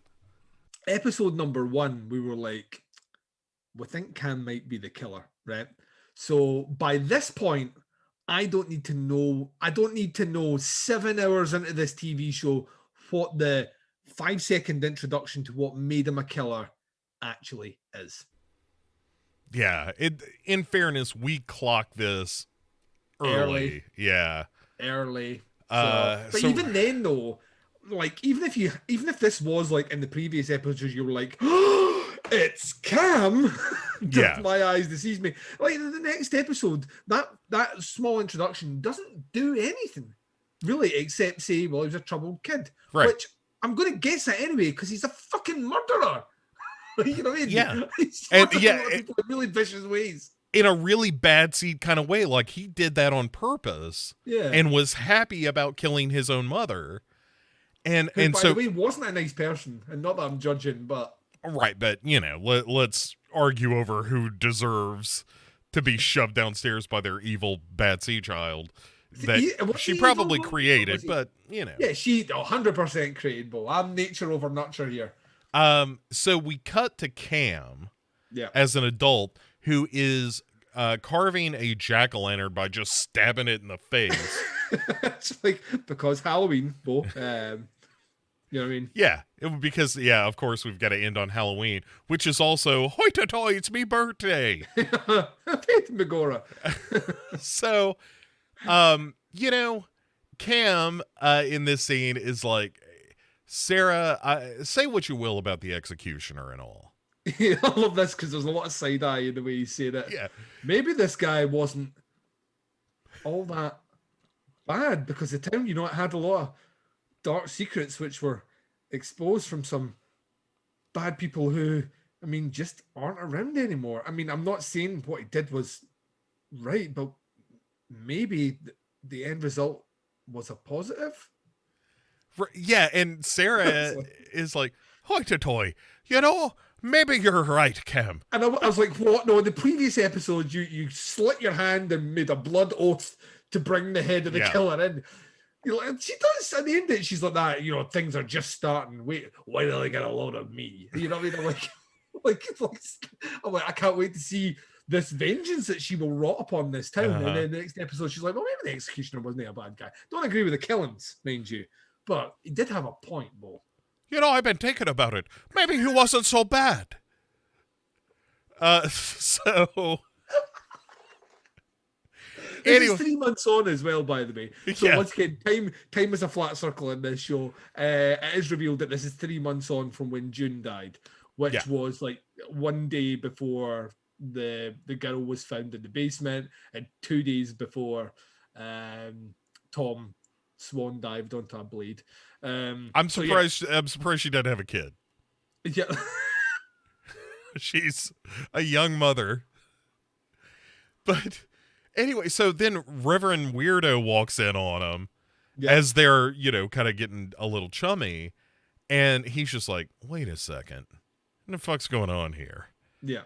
And Cav is like, hey, it's her birthday tomorrow. So, along with Halloween, we're going to have a good time.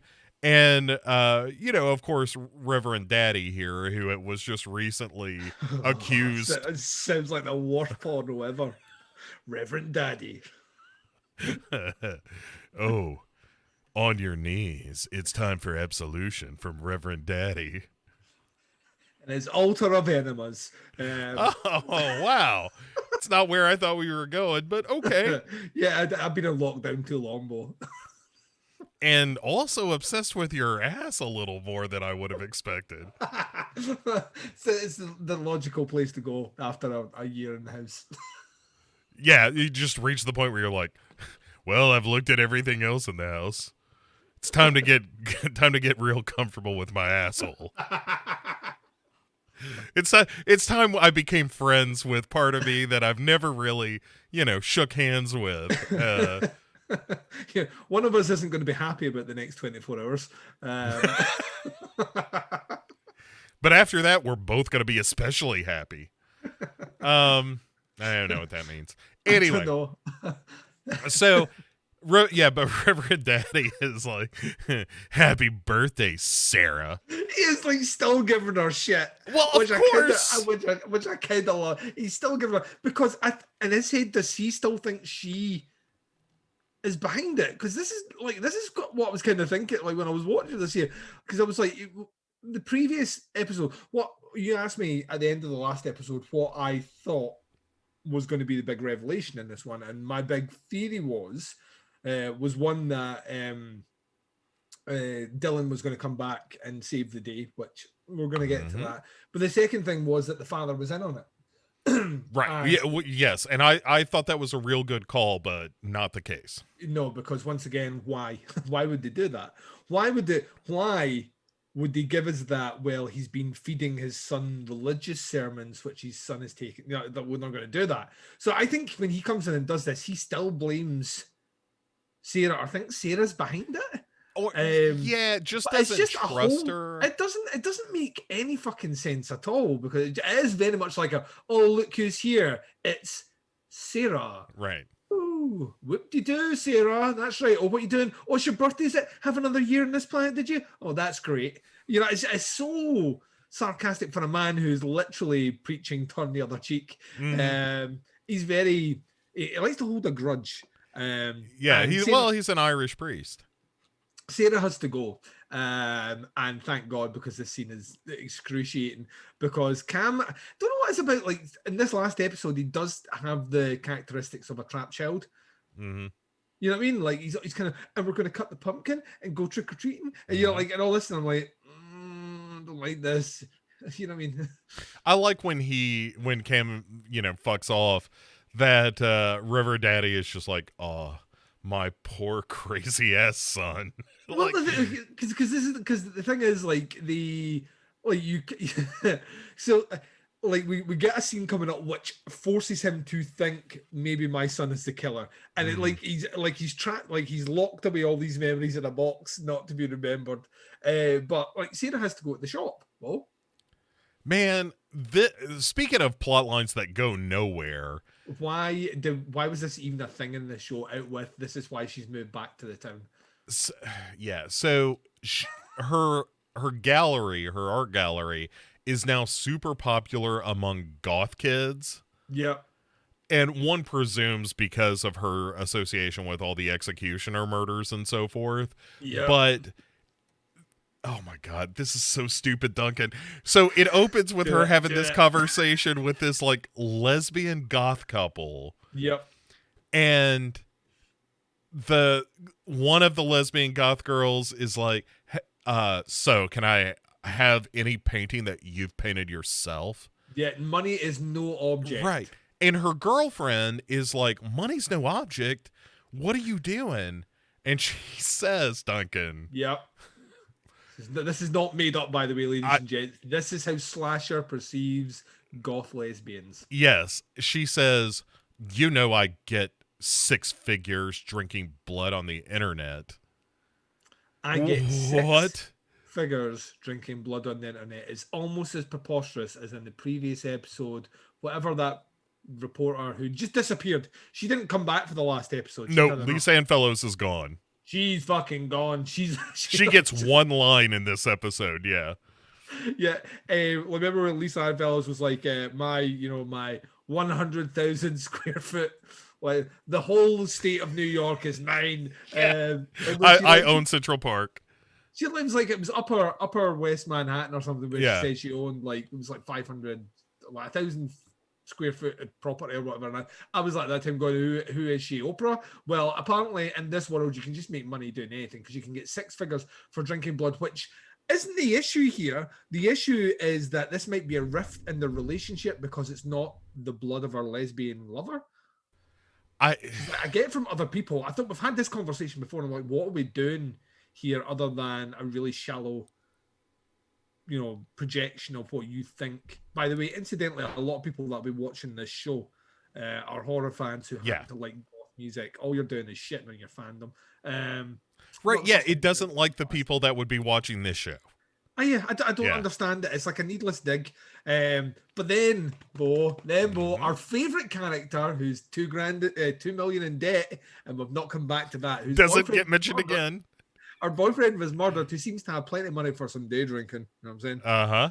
Day drinking. Well, when you're that much in debt, it's like not being in debt at all. Yeah, I mean, it's like if your trousers are wet because you've had to walk through a stream, you might as well piss them than open them, take a piss. Right. You know what I mean? What's the point? Like, hey, $30 one way or the other ain't gonna make a dent in this. So, but yeah. So, and Robin even makes fun of these goth kids when he comes in. Yep. And he's like, "What's all these Cure fans doing here?" Wink, wink. And you're like, "Hey, dick, what are all these slasher watchers doing in here?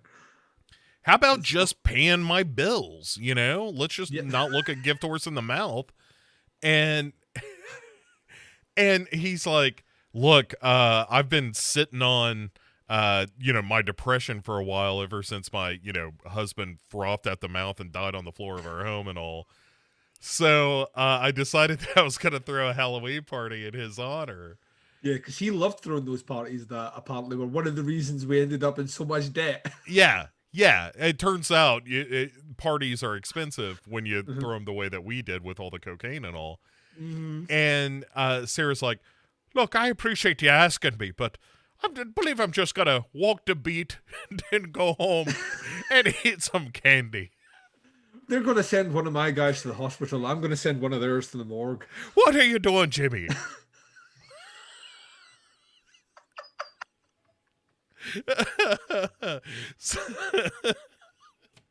The root of the impression comes out. And then Robin is like, I'm going to get you to come to that party whether you like it or not. And he's like, all right, just call the call box. How do you open it with me key?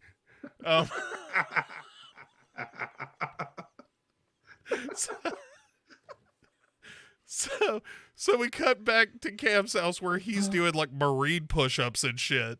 Well, this is this is what I love about this is like his dad comes in and says, kind of looking fit there, son, and he stands up like, this guy is not only serial killer, fucking like went through some like proper hardcore fucking training, stamina for days, rippled chest and all the rest. Yeah, it's like he's gonna be in a Marvel movie or something. Got him on that Chris Evans diet where they're like, look, you gotta have abs on your abs. You may have a lookie. We have an executioner. Hello. Hello. Yeah, I'm here for the Marvel movie. I got the stomach and everything. He's literally like if you're the dad of this psychopath, right? Who's shown like bouts of mania and physical outbursts. The last thing you want to do is make sure he has weights and training facilities in his room. You want to be feeding that kid like fatty food like pizza, like cheesecake and shit like that. All the things that add weight and take years off your life. Not like the stuff that he's been eating and fucking bench pressing and all the rest. He's standing there, chiseled chest, like hard as a rock. Yeah, abs that you could wring your washing out on. He's just like, oh, this, and his dad's like, it's maybe not the best time to be, wooing Sarah, and that your wife's only been dead 3 months. And just think of how it looks. It looks unseemly. To which the first bit that did make me laugh a lot, Cam just grabs him and throws him on the ground, and Reverend Daddy holds his knee like Peter Griffin for like a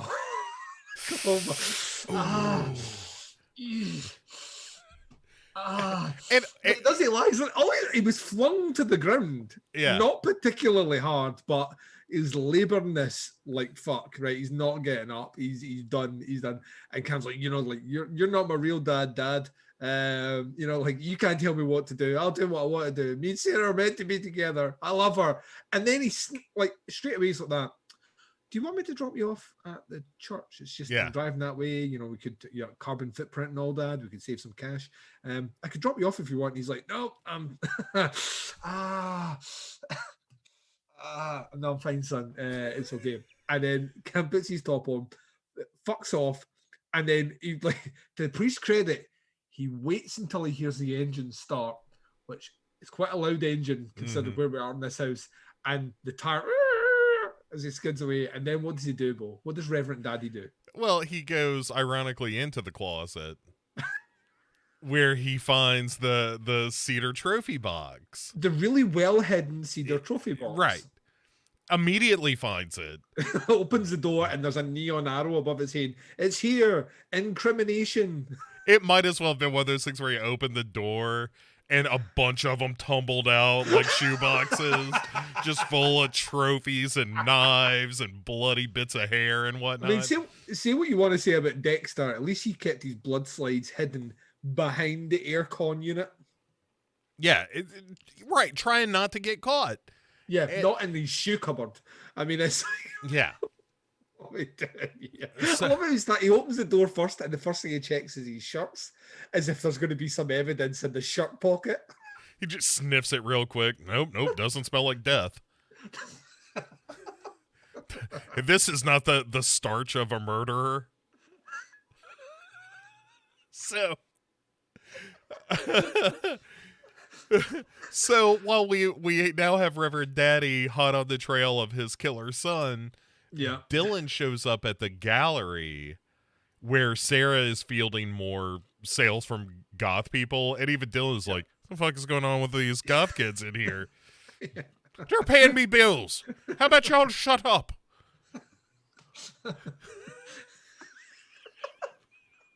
But like he's like but the thing is as well, what I love about this is our birthday isn't right, our birthday's Halloween. Right. Am I wrong? This isn't Halloween. This is the day before Halloween, I think. Yeah, this is what I thought, which makes this scene problematic in that Dylan says that the reason he's come to see her is he's been trying to phone her and she's not answering, and it's her birthday. And I'm like, well, it's the wrong day for a start, Dylan. He's a bad husband. Is tomorrow, but you would think you would remember that considering you stalked me before. Like, yeah. Remember those murders that you really got fascinated by? Hello. Like, so, that baby that was cut out of that woman's belly. Hi. Yeah. It's kind of like just. He's like, you're not returning my calls, and she said, I don't want to speak to you. Our whole relationship's built on a lie, and off you fuck. And to his credit, he does. We get some information here about how humble he is, Bo. I mean, he turned his back on all that money.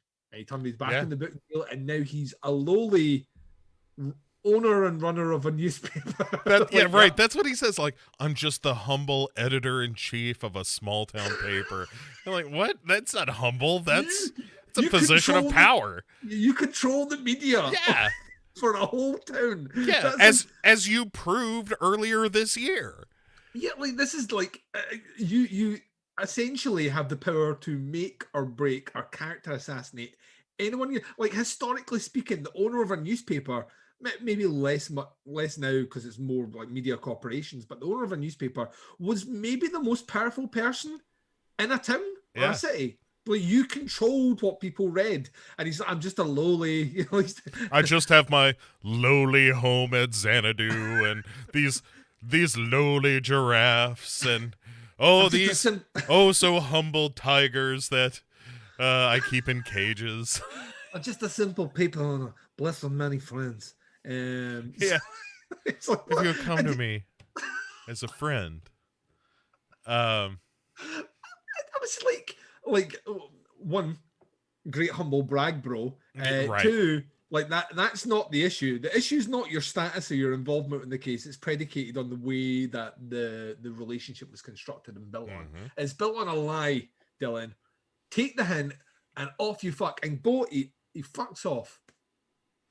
But all of this has been observed by Cam, who is practically, he's like hiding around a utility pole. Like a pole that, because he's so broad, the work that he's doing isn't really hiding him because the rest of his body's at the other side. Right, and he's so jacked, he's practically like bending the thing in half like a toothpick, where he's just like, I hate Dylan so much. But he's kind of it's just like it is ridiculous. You really have to see how dumb it truly is.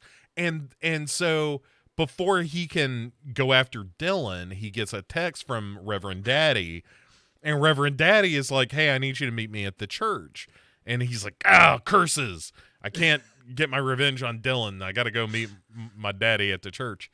And so he finds Reverend Daddy at the church kneeling down and praying before the big cross. Yep. And he's just like, come pray with me, son. and he does. He kneels down and he's like, hey, Reverend Daddy, why are you crying so much? He's doing the whole way. He's like, Lord, I seek forgiveness from you. He's like Ron Burgundy when he's trying to talk about backstories like that. I'm in a glass cage of a watch. He took him and he. There's some quality wailing in this episode, and this is just the first of many wails we'll get. But yeah, and so Cam is just like, say, is something going on here? You seem especially upset. You were fine when I threw you on the ground and hurt your knee this morning. Okay, Yeah. it didn't look like that was all that bad from all the kneeling you're doing right now. I thought we were cool. Like, I offered you a ride and everything. And after threatening your life, I mean, yeah, that cancels it out, doesn't it? Threaten and abuse your dad, offer him a lift. Yeah, even Stevens.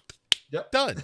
And Reverend Daddy is like, Cam, I know that you broke man's law, but more importantly, you broke God's law. Now I can help you with that part, so I want you to pray with me. Yeah. And Cam's like, whoa. Let me ask you one follow-up question about this whole God's law, man's law thing. So once I'm cool with God, what do you got in your head as far as that manslaw part of things goes? Which I think is a great question. Actually, it's one of the better lines in this show. It's like, because it's a real like, right, I understand you have the power to do one thing, but I don't know if you've got the power to do the other thing, unless you don't say anything about the other thing, and we just focus on the God thing.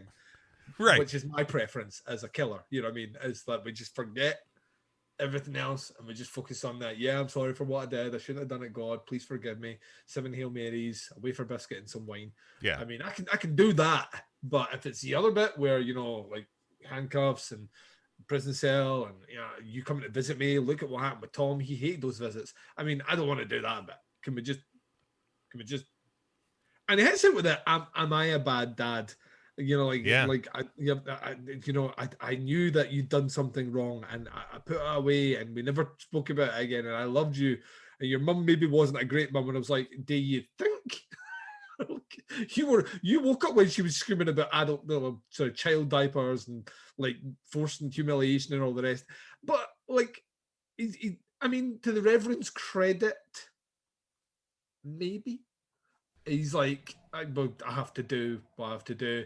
And then Cam gets a bit teary-eyed. Sure. Well, because he's going into what sociologists refer to as the berserker rage of a psychopath. Yeah, where it's not planned killing. This is just... Right. This is just, I'm trapped. I gotta figure out how to handle some shit. So step one, choke slam his father again. God almighty, the man's got a family! Oh, look at this. Cam's choke slamming Reverend Daddy. Middle of the church. He's put him in hell. So, and he chokes him to death right in the middle of the day in the church. Right in the center of a public building. Yeah. And then just takes off. Oh, anybody see that? He's like, I got to poop. Yeah.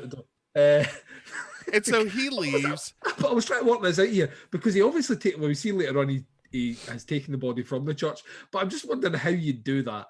Churches are big open part of town, big open car park, and he's just going to walk out with his dad draped over his. No, you do it with Strings Weekend at Bernie's style, where everyone thinks. Yeah, they just puppets him along, and everyone's like, "Hi, Reverend Daddy," and he waves his arm and stuff. And like Pennywise in the remake, waving that kid's hand. Yeah, very much so. Yeah. And so Sarah then goes back to her house, where she packs up Brenda's ashes, some clothes. Or dressed her so Brenda's still gin infused ashes. Oh my God, we'll see you at the crossroads. So the newspaper thumps against the door, and she goes to get it, and there on the front page is a special editorial just called "I Was a Shitty Husband" by Dylan. Yeah, which, by the way, remember when he said he was a lowly, humble owner editor of a newspaper? You have the ability to, on the front page of your newspaper, post an apology to your wife. Right. And it starts off with like this whole bit about Ralph or Alfred Lord Tennyson, and he said it's But he better basically calls him wrong. Yeah. Like, so the fucking balls on Dylan, right? The To open fucking your thing with balls. Tennyson's wrong. Yeah, you know who's a big pussy? Alfred Lord Tennyson. And let me tell you, Lord Byron, what I wouldn't give to punch that motherfucker right in the face. Right in the puss. Right in the puss. So Byron's puss sounds like I don't know, like an unscalable peak round like a craggy bay. Hey, you going up Byron's puss, are you? You better be having a guide. It sounds like the name of the island and the lighthouse. Trapped on. How long do you think you've been here on Brandon's puss? Say you like the lobster on Brandon's puss.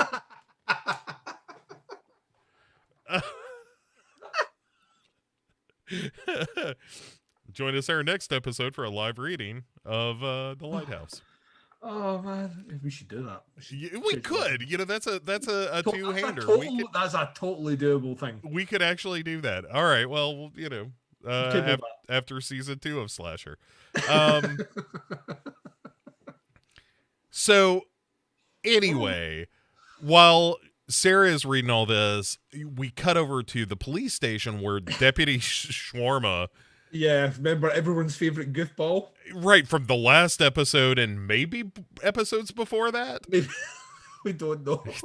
I can't remember that far back now. And he's like, boy, if she doesn't take him back, I will. And I'm like, what the fuck are we doing here? Cam is not having any of it. He's like, it takes the paper right off him. He's 2 steps away from rolling up, smacking him on the nose and telling him bad dog. Yeah. He's like, don't you have a murder to investigate? I mean, nothing. But if you happen to go by the church, you might peek in. Huh? Yep. Because at some point somebody discovers a body because it's common knowledge at a certain point, but there's never. Anyway, we'll get to it. So we're gonna get to it, yeah. So after his front page gambit, Sarah and Dylan kind of take a walk by the lake, and she's like, writing that was real brave. Which is not true at all. It's not brave. It's not brave if it's your publication.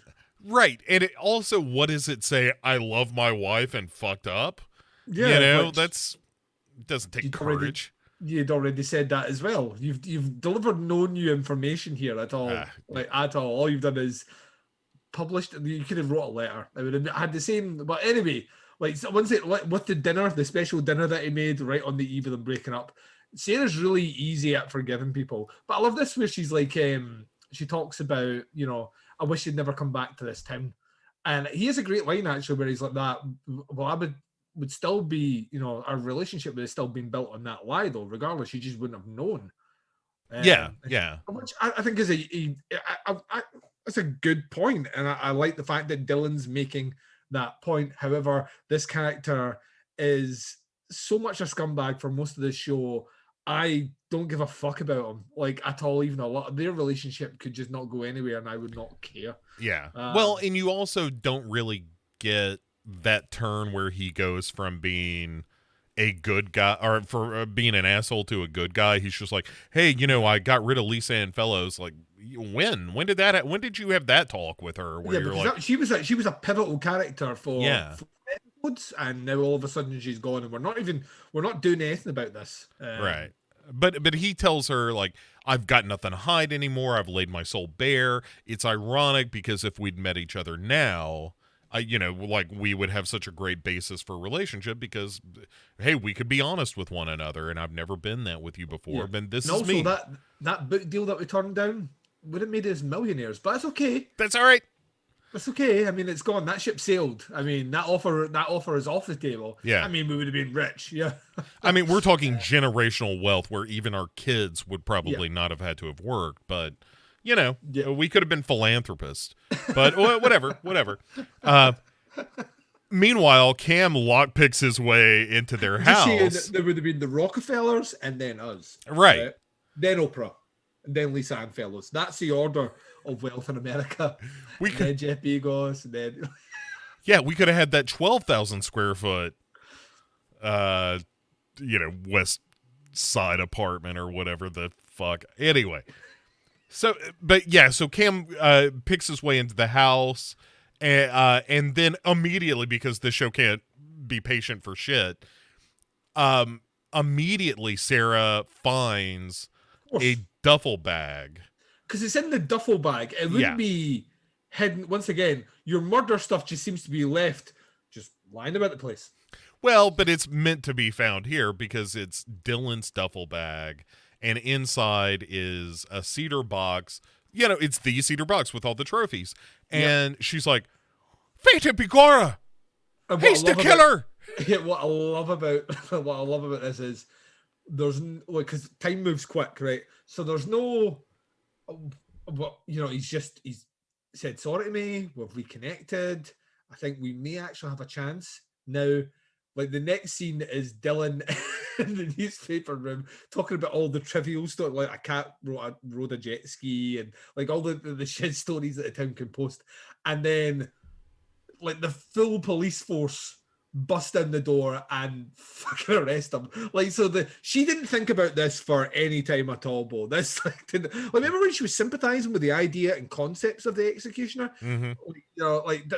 That didn't go through her head at all. She saw the box, she opened the box, she got on the phone, and Cam is there, all guns blazing. Yeah, all within the space of like literally on the show, it's like 60 seconds. You go from planning the evidence, her finding it, Dylan's now under arrest. You go from them standing on a pier, looking like they're going to get back together. Then Cam's broken in. Then she finds it. Then Dylan's getting arrested in 60 seconds. Fucking nuts. The whiplash continues because then we immediately go to Cam and Sarah together at his place, and he's like comforting her, and he's like, "Oh, baby, we just married the wrong people, is all. I should have waited for you." And then she says, I thought my husband was brave on account of writing that article and all. But then, now I think you're the bravest man I've ever known. I just think we're throwing bravery out here like Skittles. It's just like, you know what I mean? It's like you keep using that word. I do not think it means what you think it means. And then, weirdly, Bo, they open the good book, the Gospel of DBCC, and they read on chapter 1, verse 1. They should be fucking. Yeah. And clothes get off and they have some dirty sex. All right. So I'm about to read you your rights. I am pressing your head into a fucking wall with the back of my elbow. like a suspect who I have plenty of evidence on. You're about to be probed. Also, FYI, they have just caught red-handed the executioner. Yeah. And Cam decides to take a fuck break in the middle of the day because after they fuck, he's like, I need to get back to the station on account of us having, caught this serial killer and all. And you want me to pick up some food later when I come back? Because I'm definitely not going to be there late. I mean, so he's on the radio. He's calling a 169, 69, boy, you know what I mean? And they're like, oh, Chief's on a fuck break. Yeah, right. They're like sending 911 messages to his beeper. And he's just ignoring it. Hey, someone's robbing the town bank. We've caught a serial killer. There's been a robbery, and also the dam is about to break. All right. Give me about 20 minutes. I'll be there. Crazy Joe that lives on the hill says that he was the second gunman on the grassy knoll. Yeah, it's fine. I'll be there in a minute. Yeah. Let me get it wet. I'll be there in a minute. But Sarah tells him, like, I think I want to be alone tonight. So he leaves and starts grilling Dylan in the interrogation room. Which is maybe one of my favorite scenes at all, because he's just like literally like, So just go around killing people like the executioner, did you? Did you? Oh, it's just like some nails that you just like tore out of this woman's. The picture gets slid over. And he's like, oh, like that. And he's like, yeah. Did you do that? Did you like that, Dylan? Did you like it when you tore nails out? Like, did you use pliers? Bet you used pliers, didn't you? Didn't you? And he's like, right, Cam, you know me. It wouldn't be me. And I'm like, that's not going to work here, buddy. They're like, Cam's dick's real hard, even now after he fucked your wife, Paul. You fucked my wife. You fucked my wife. Yes, I did. I fucked your wife. I am your wife. But he's sliding like more like maybe it was this, and Dylan's like, well, listen, I think I want a lawyer. Which, to be honest, I would have thought he would have said at the fucking start. Mm-hmm. I would have been like, lawyer, because I am the press. And I know my rights, lawyer. But no, he calls his lawyer at that point, and then no, he does. He asks for the lawyer, and Cam's like, not tonight. Willful disregard of the law here. Like at this point, I was like, whoa, like that's not allowed. If he asks for a lawyer, he gets a lawyer. You don't let him stew overnight. But they've also not charged him with anything. Right, that's the other thing, right? So Miranda rights. Proper Miranda rights. But this is all Canada, and who knows how they run the law there. I think it's all... Let's not shots fired here, boy. I think it's all pelt-based. However many pelts you can bring, that's how guilty you are. Bail is set at 17 beaver pelts. Now go on, Frenchie. So Sarah... I love you, Canada. I love you. Dude, this is my favorite scene of the whole show. Is Sarah at home flipping through an old like Camp Winnipesaukee yearbook or whatever, what she's just pulled out of nowhere, and like at no point at all,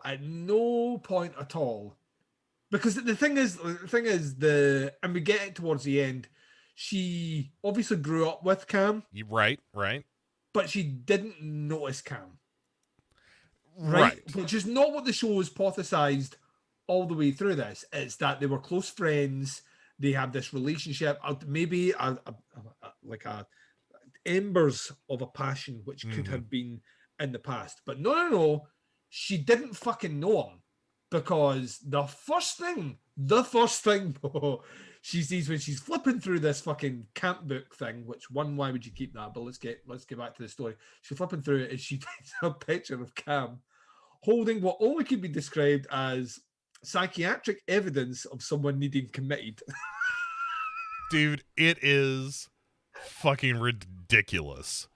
That one of the CGI aged his face back the way to like they've given him like almost a Jeffrey Dahmer sort of haircut at the camp, and he's like he's holding up a picture, and the picture is of literal devils burning and eviscerating sinners. It's the gluttony picture that they find at the serial killer lair. But you're right, it's just a Hieronymus Bosch painting that this kid has done at camp. And then someone photographed it and put it in the book. That is the biggest problem with this, is at no point would a camp counselor be like, that's a good picture. Like at some point they would be like, Cam, did you not draw anything? Did you draw a horse? Or a starfish, or literally anything else. Like the lines on the eternal fiery pits of hell are really artistically. I would say they are reminiscent of William the Conqueror's expeditional tapestries of 1066. I mean, the work you put in here, Cam, is extraordinary. Let's get a photo. That never happened. What would have happened is, what the fuck is that, Cam? Yeah, that's not Camp Chahui Hui Wiki Wiki. That's not our spirit. I like how you've written gluttony at the top, so we know which of the venal sins this is. But like it's the exact same picture. And the thing is, it's so just dumb. But the thing is, she then brings up her tablet. At first, I thought it was a phone, but it's too big for a phone. Tablet, and then she just manages to flip through the crime scene photos. Yeah. She's got the crime scene photos on her phone. On her phone. Yeah. She Dropboxed it. Yeah. Yeah, that's your Dropboxed. I've got access to the local PD's Google Drive. And she has to do this whole double take of like, wait a second, this picture here is that picture right there. I tell you right now, if I'd seen that at camp, even if it was 30 years before, Bo, Yeah. that is burned into my brain, right? I wouldn't like, oh, that, like, there's no from that. And then at the same time, I wouldn't be like, is she sitting with the two of them looking at one and the other? Like, once I've looked at that one and looked at that one, I know it's the same one. Well, right? what you don't know, Duncan, is that there are 3 things different in the picture. All right, so you have to find the differences between this gluttony picture and the other. And I'll tell you what, I'll give you one little hint. On one picture, one of the evil imps only has 1 horn. Oh, I didn't know that. Did you notice that in the bottom corner, Cam had tipexed out his name? Man, it is. It's so cool. This is the break in the case that is going to reveal the killer. Right, so this is like, think of every other show you've ever watched, every other movie you've ever watched. Think Silence of the Lambs, because this show has ebbed Silence of the Lambs quite a bit. Think about how Clarice finally finds the killer. It's because she sees the moth flying in the background. Can I use your phone? Yeah. You're really good at that. You're really, really good at that. I'd like that he's over getting the cars and he's like, right. I love that scene. Oh, he's just like, so it disappears. But that's the reveal, and that all makes sense. The thing that gets Cam caught in this one is he drawing from camp that was taken as a photograph, really specifically similar photograph, from 20 odd years ago. That she stumbles across in a box. It is fucking ludicrous. It is truly one of the dumbest things I've ever seen in a television show. And when I saw it, I got so excited, Duncan. I was so excited to talk to you about how dumb this is. It blew my mind. I swear to God, when I saw this, I was like, this feels like a joke. It has to be. Yeah. This whole show is clearly a front for funneling money. It's just laundering drug money. It must be. And like there must be. It can't be serious, Bo. All right. So on the heels of truly the high watermark in stupid television. No, there's another one coming up. Sarah then goes to Dylan at the police station and she's like, "You're never going to believe this. It's Cam, not you." And he's like, "Yeah." Dylan's like, I know it's not me. And if I was to guess, I think it is Cam. Yeah, I totally agree. And she's like, "I'll see you later." Well, I'm off to find you a lawyer. No, don't go outside, Sarah. Whatever you do, don't go out and wander the streets. Stay here, because he's a killer. And she's like, "Oh, bye. Bye. I got to be home, Jimmy. My shift is over." The lawyer in this show, maybe my favorite part in the entire series. We'll come back to later on. Just genuinely, as a one scene thing, this lawyer, I want his spin off. Right? Yes. Conversations with him and Shawarma, where they just like, which also, by the way, we're going to get to that scene because it's problematic as well. But yeah, so she fucks and she breaks into Cam's house. And she's kind of poking around, doing a bit of things, and then she goes into what I would describe as the murder utility room. It's the murder mud room. where it couldn't be bothered. So this is and you would imagine if you were a police officer, even if you were in berserker mode, you would know to leave no evidence. He has 2 ample sinks, splattered and full of blood, a bloody knife lying out, and a couple of bin bags containing severed body parts, Bo. And I'm just like, right, I mean, the picture was ludicrous, but now the murder room, right, this is a bit... And she's like, "Ha, Eureka! Wait a second." So there's no, "I'll phone the police" at this point, because there is evidence. This picture thing, right, that's not evidence, Bo. Right? Well, this right here is fucking evidence. Well, she does call 911 and then hangs up. And I originally I thought, wait, did she call 911 and then Cam answered? Well, I thought at first it was maybe she phoned 911, and then when she phoned it, I was like, oh, she's going to leave the call out, she's going to trace the call back, the police will come out because no one hung up the phone or whatever. But I don't think he did, because Cam is out having a drink. Cam is basking in all that. Yeah. I arrested my mortal enemy, and he's going to go down for the crimes I've committed. I've fucked my high school crush in a manner which pleased me. My dad, who was getting all preachy, is now dead, and he's no longer going to have to live with me, which means the house is mine. And wait for it, inheritance. Mm-hmm. And everything's coming up, Cam. You know what? I'm calling in a 173. That's the Chief's going to get his booze on. That's the Chief is on a booze cruise. It's time for the Chief to party. Like, because I put in all those hours not being at work to fuck that lady, and then asking Dylan like 3 questions, and then it's time to put the feet up, take a load off. It really, really, really is. It's the old once again going back to the Hannibal thing, where everything in the movie Hannibal is coming up that Hannibal can just leave if he wants, but then he goes back, and by going back, he gets trapped. And Cam is in the same pickle here, because fucking Sarah shows up at the party. Yes. Where like Robin has meticulously spent a lot of time planning this party, and all he wanted was everyone to have fun. He's going to get something in his chest in a minute, but and it's not a warm feeling. His heart did not grow 3 sizes today. Instead, it burst an artery. Instead, he's got a severed aorta. He's got some really bad internal bleeding. He might not make it. Is what I'm saying. But we're saying Sarah, by the way, has taken this bloody knife, and it's just like, you're coming with me. She's taken the bloody knife. No. She's taken the bloody knife. She's then meticulously washed it, removing all the evidence. Right? Yeah.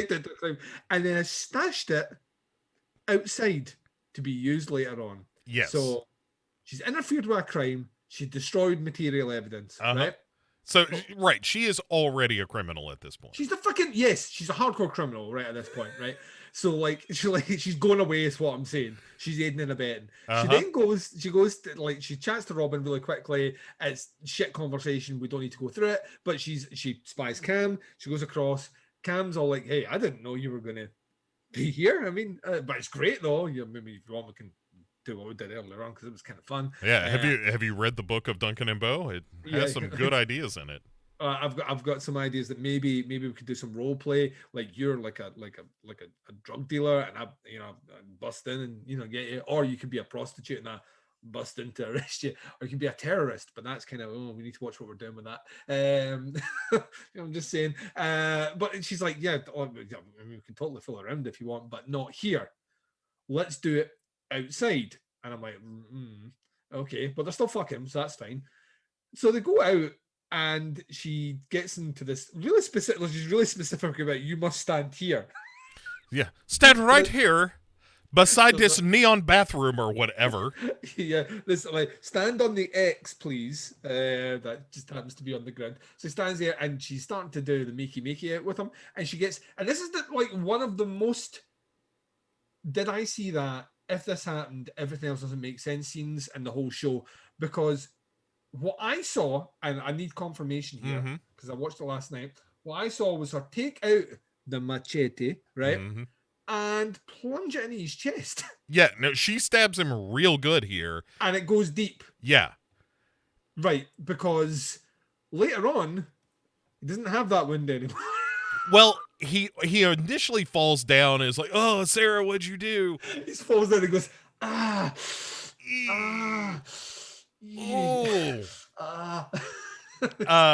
from Buffy the Vampire. Of course.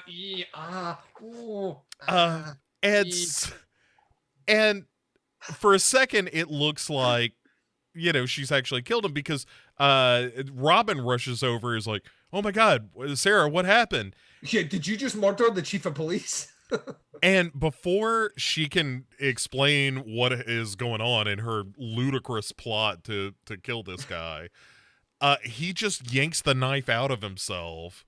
Like it's not a thing, Bo. He stabs Robin. Yeah, so Robin goes down hard. Yeah, so he goes down like a sack of potatoes.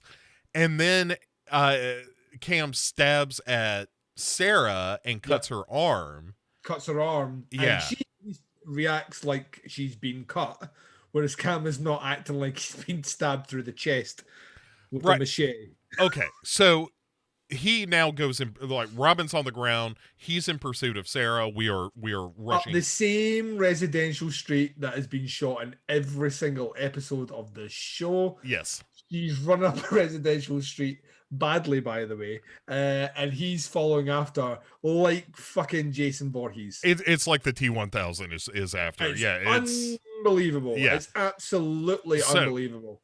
We have an interlude in between our finale scenes, this is the greatest thing ever, because the lawyer shows up in a patch dressed like a pirate. It reminded me a lot. Have you seen that it was a video that went around about the attorney that got the cat filter stuck? Oh yeah, I'm not a cat. I can assure you I'm not a cat, I'm a person. It is that we're just kind of working out how to switch off the filter, Judge. Yeah, I'm not a cat. It is 100% that, because the lawyer comes in, he's wearing a pirate outfit on, complete with patch, and he's like, I assure you, I'm not a pirate, I'm a lawyer. Yeah.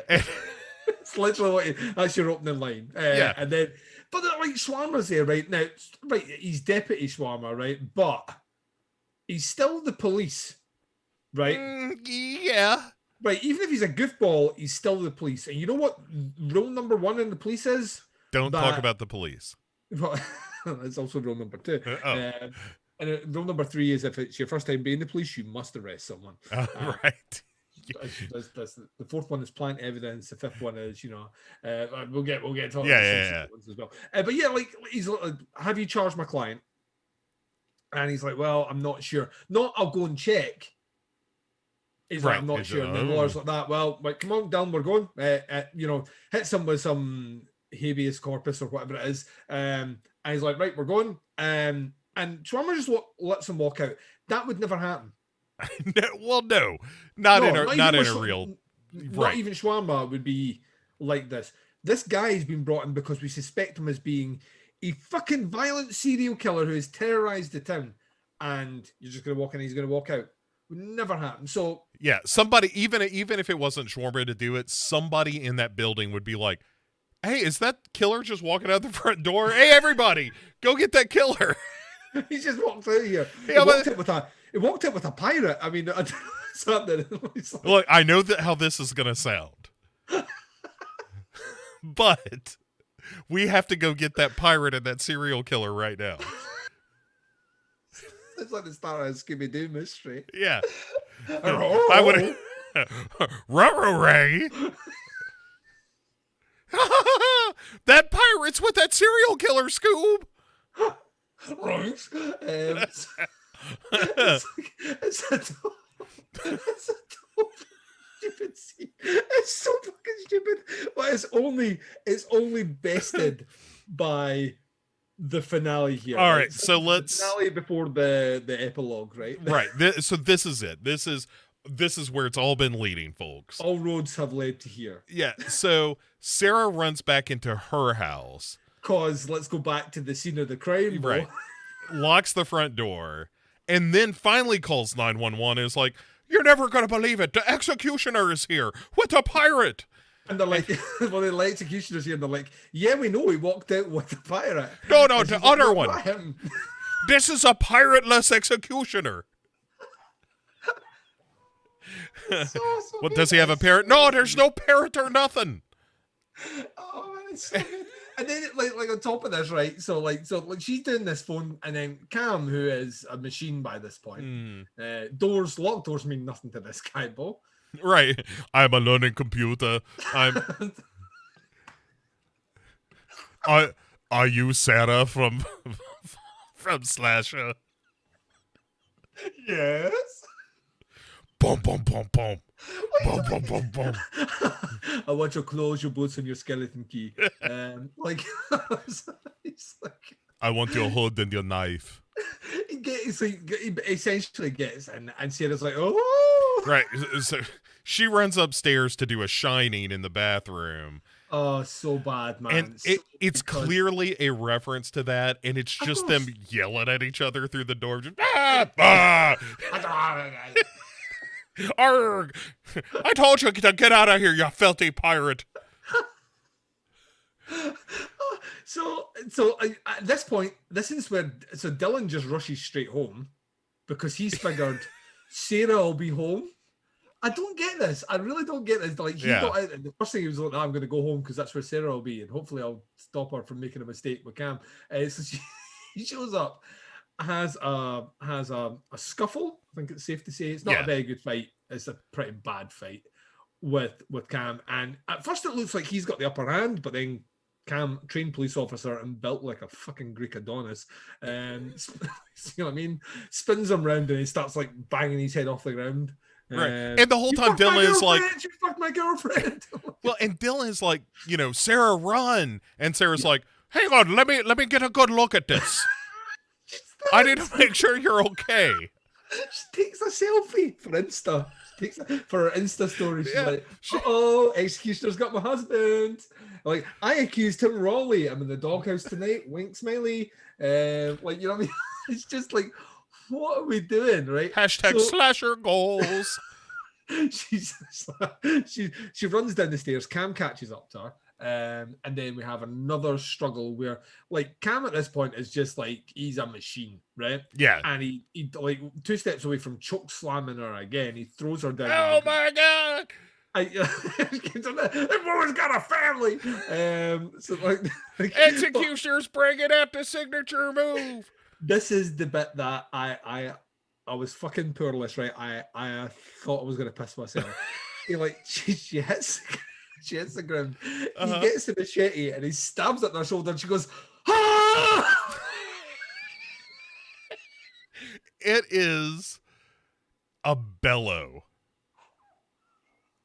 I mean, you're right, and it's hard to do justice. It reminded me, you've ever seen Ace Ventura 2, where he's at the tribe and he says, throw me a spear, and it hits his leg and he goes, ah! The other one, he's underneath, like, it's literally what she's like, fucking stabbed in the shoulder. It's like, It's amazing. Like, if you have Netflix, just go to the end of the finale of season 1 of Slasher, and you will see the moment where she lets this thing out. It was the funniest fucking thing I've ever seen, and I genuinely, I had to stop it, and I had to let the laughter wash out of me. It's up there with the yell that Rambo gives as he's piloting the helicopter in First Blood 2. It's amazing. It doesn't make any sense, right? But anyway, like, at this point, we get Chekhov's urn, which has been mentioned a few times because it's been in the background, a lot of things. But it kind of rolls over Chekhov's urn, and she can. But the thing is, Cam can clearly see her reaching for the urn. Yeah. Through this whole talkie sequence, she's like trying to reach over, and then he starts getting all cutesy with her, like snuggling into her, and we could have been perfect, Sarah, and you ruined it, and if you just fucking love me like I love you.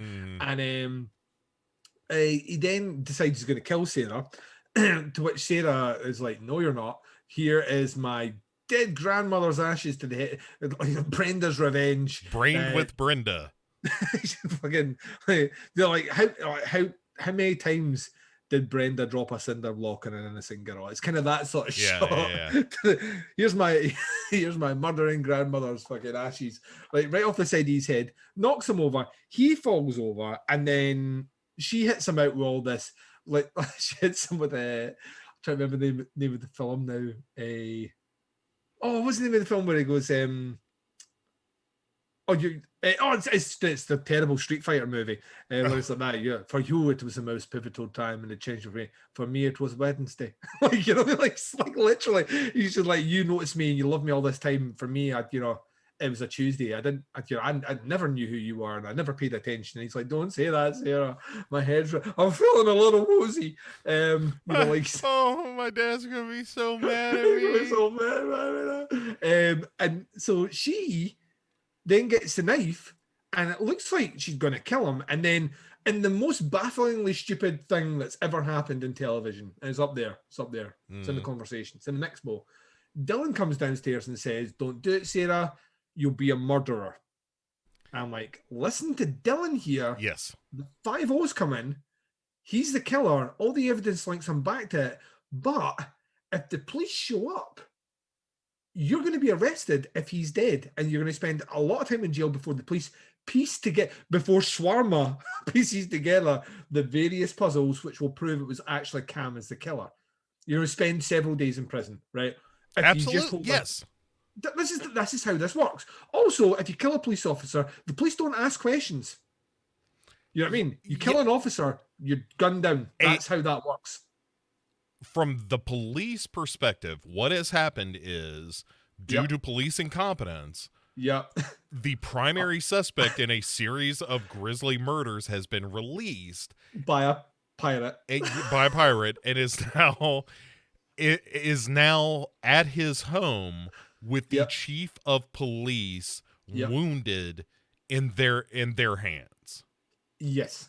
And what happens is Sarah locks the fucking door so the cops can't come in. They can't come in, though. Which I don't know what law that breaks, but it's got to be one of them. Yep. And then obstruction of justice, I'm sure, is the one. You would think, but also aiding and abetting or something. Oh, definitely, 100%. She's already guilty of that. Speaking of aiding and speaking of aiding and abetting, Dylan is like, "Don't do this, Sarah. Don't do this," and she's like, "Hold the motherfucker down," and he's like, "All right." Changes like that. Yeah, and immediately puts him. Oh my God, he's in a sleeper hold. Put something in like a modified half Nelson. Yeah. To hold him in place, and then Sarah just starts carving him up, just starts stabbing him in the fucking gut. Slowly, like, did you ever? Did they have the game Pop-Up Pirate in America? No. Right. Pop-Up Pirate is not as filthy as it sounds. Pop-Up Pirate is a board game for kids, which is a barrel, and in the barrel there's a pirate, and you get these little plastic swords. It's kind of like Operation. Okay, all right. So you put the swords in the barrel, and randomly one of them is connected. That when you put it in, the pirate pops out. Okay, gotcha. Right. Same idea. Or Buckaroo. Buckaroo is another kind of example of that as well. You've got Buckaroo, yes? No. Oh, Jesus Christ. Buckaroo is a donkey, and you put lots of different things on him, and when you put too much stuff on him, he buckaroos. Guys, you have weird games, honestly. But like, so we have guns, Duncan. We don't need board games. Board games. Like our fun was shooting each other with BB guns. Do you have Mousetrap? Oh, of course. Well, don't be foolish. The same company. It's all the same company that makes them. Anyway, it's like Pop-Up Pirate. I always like being offended when something is clearly not obvious. Of course we have Mousetrap, Duncan. Don't be that classic of American games. Don't be an asshole. Who doesn't have Mousetrap? But like, so basically, she stabs him in the stomach, right? And I was thinking at this point, I was like, but surely he's got that big stab in it. No, he's not got that big stab in his chest anymore because there's no blood on his chest. So that never happened. And then she cuts him like about 3 times. Yeah. And then the police arrive. Yeah. And the police are banging on the door. And then Dylan gives her the nod. He's 2 seconds away from it's like this. It's like Gladiator. His thumb's at the side and he puts it down for it to do a vicious swipe across his throat. The same way her mother died, so poetic justice. Slices across the throat. Blood sprays on her. The police break down the door. No one is killed, apart from, like, no one is shot. Yeah. Fade to black. And then 4 weeks later, you're like, what? So it's all, the whole thing was the most bumbling, inept police department under Chief Schwarwa manages to square away everything that they're not required to be witnesses, testimony. It looks like they're not in jail for murdering this dude. There's no press outside their house after catching. Yeah, that is a story that runs for months. Lisa Ann Fellows is back at this point. You know, like, it's all this. We've found who the killer is, and we've killed it. No. They're outside the house. Everything's back to normal. There's they're packing up. Just when you thought he was dead, they pull back in. Robin shows up with a sign. He's going to sell the house. We get some dialogue back and forth. I can't believe you're selling the house. We'll just don't tell them that people died. And that wink, wink, nudge, nudge. Which I think that's also breaking a law. I think that's disclosure. I think you have to tell. Right, you got to tell people it's haunted. At this point, we broke so many laws, but it's, I mean, Canada. And he's got so his real estate company is still going, even though he was $2 million in the hole, and he was told he had to sell that business. that's not a concern. Don't worry. Yeah, I can see it in your face. You're worrying about it, Bo. I am a little worried. I'm concerned. Don't worry about it. All I'm saying is don't worry about it. And then we get them driving off into the sunset and playing bad new wave country music, which at this point this show really punched me in the anus. It's insult to injury is what we call that, Duncan. Yeah, this is in Scotland. It's punching in the anus. It's not, but it's what is the expression, like shit in your head and punch it or whatever? I have no idea what that is. Pop-up pirate. Right. Ben Laurie. Pop-up pirate. Ben Laurie. Right. They're driving off, and then the show's like finished. But wait. Are we? No. But wait, Sarah. There's one more thing. You're going to love it. It's a scream, baby. So Robin is then showing the house 1 day to a million years later. Hard to say. Don't know. we don't know when. And it's a family that's got a little girl. Yep. And as Robin is showing the parents through the house, the little girl hears a cat. And she's like, oh, okay. Yeah. And she's like, hey, oh, that looks like Bo's cat Tully. It was one of the most awesome cats that ever was. Oh, I never thought of that, actually. Yeah. And so she picks this cat up, and I'm like, she's got herself a Tully. Now, that's a guarantee. That's a recipe for a good life. Yeah, you're going to do some snuggling. And she's a little kitty. He's a good boy. And then she takes this cat's head and just cracks its neck. With, like, Hulk strength. And 6-year-old girl snaps the neck of a cat's like it's a chicken's neck. And this child has an orgasm on screen. She literally goes, oh, yeah, it is a real, like, oh, finally I can feel something. And drops this dead cat, rolls inside, and Robin says, oh, there you are, honey. You like the house? And she says, this house feels perfect. Wink. It's too set. She doesn't wink, but she should have fucking winked. And that's it. And then the credits roll, and the song that they chose is just someone going, fuck you, Duncan and Bo, fuck you, Duncan and Bo, fuck you, Duncan and Bo, this show, fuck you, Duncan and Bo, fuck you, Duncan and Bo. Literally how this that's what I heard. Yeah. And I was like, oh my. It's got a really juicy Tom Morello beat to it, though. So, here's the problem, Duncan. Here's the problem, Bo. All right, it's hard to synopsize all of our feelings about this season, but I think the Ram Man in the chat has given us the question to best summarize this. Go for it. Which is, if we had to rewatch an entire season of television, would we watch this or X-Files season 11, which we have never seen?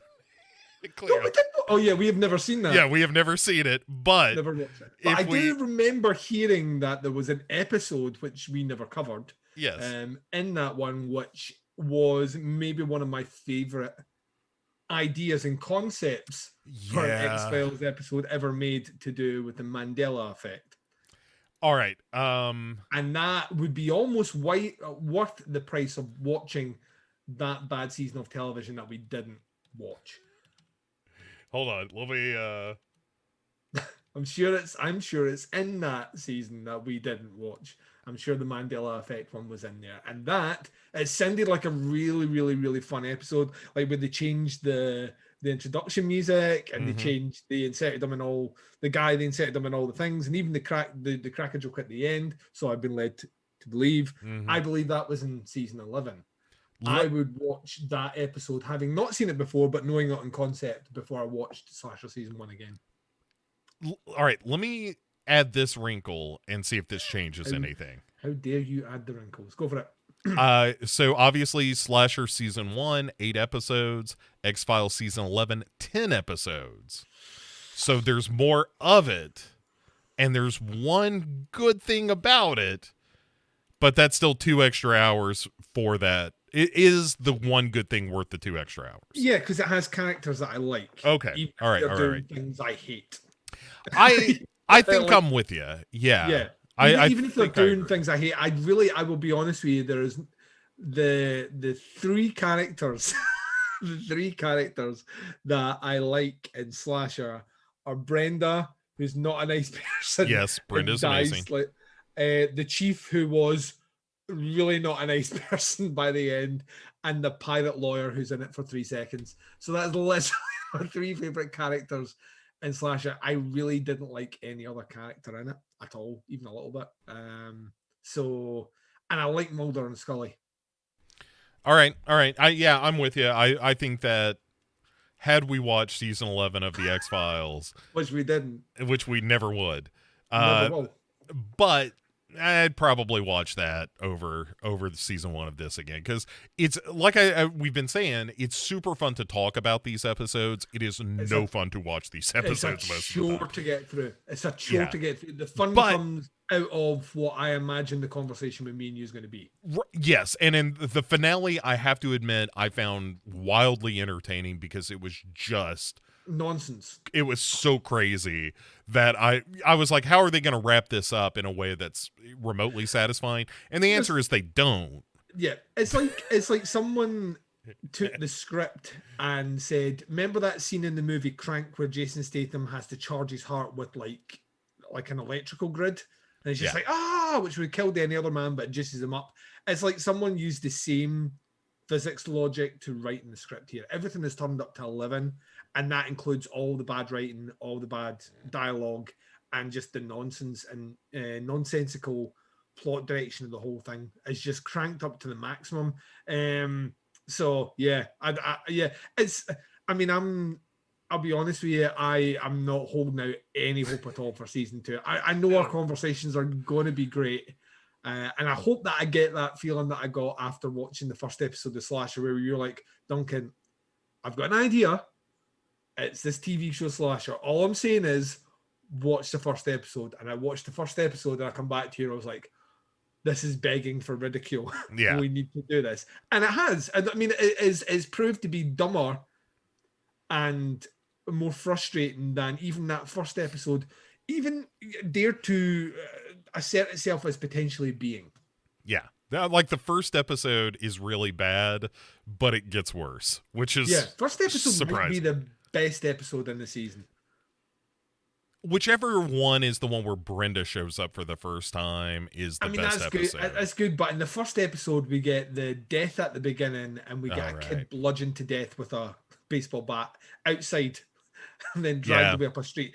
It's all like, and then at the end of the first episode, the nosy neighbor gets murdered. So there's like 4 deaths in the first episode. It is action packed. I'll give you that much. And that is to make you think you should watch this show. And then the rest of the show is like, haha, fooled you. Gotcha. Hey, here's something that isn't a big trick on the American or really the world public.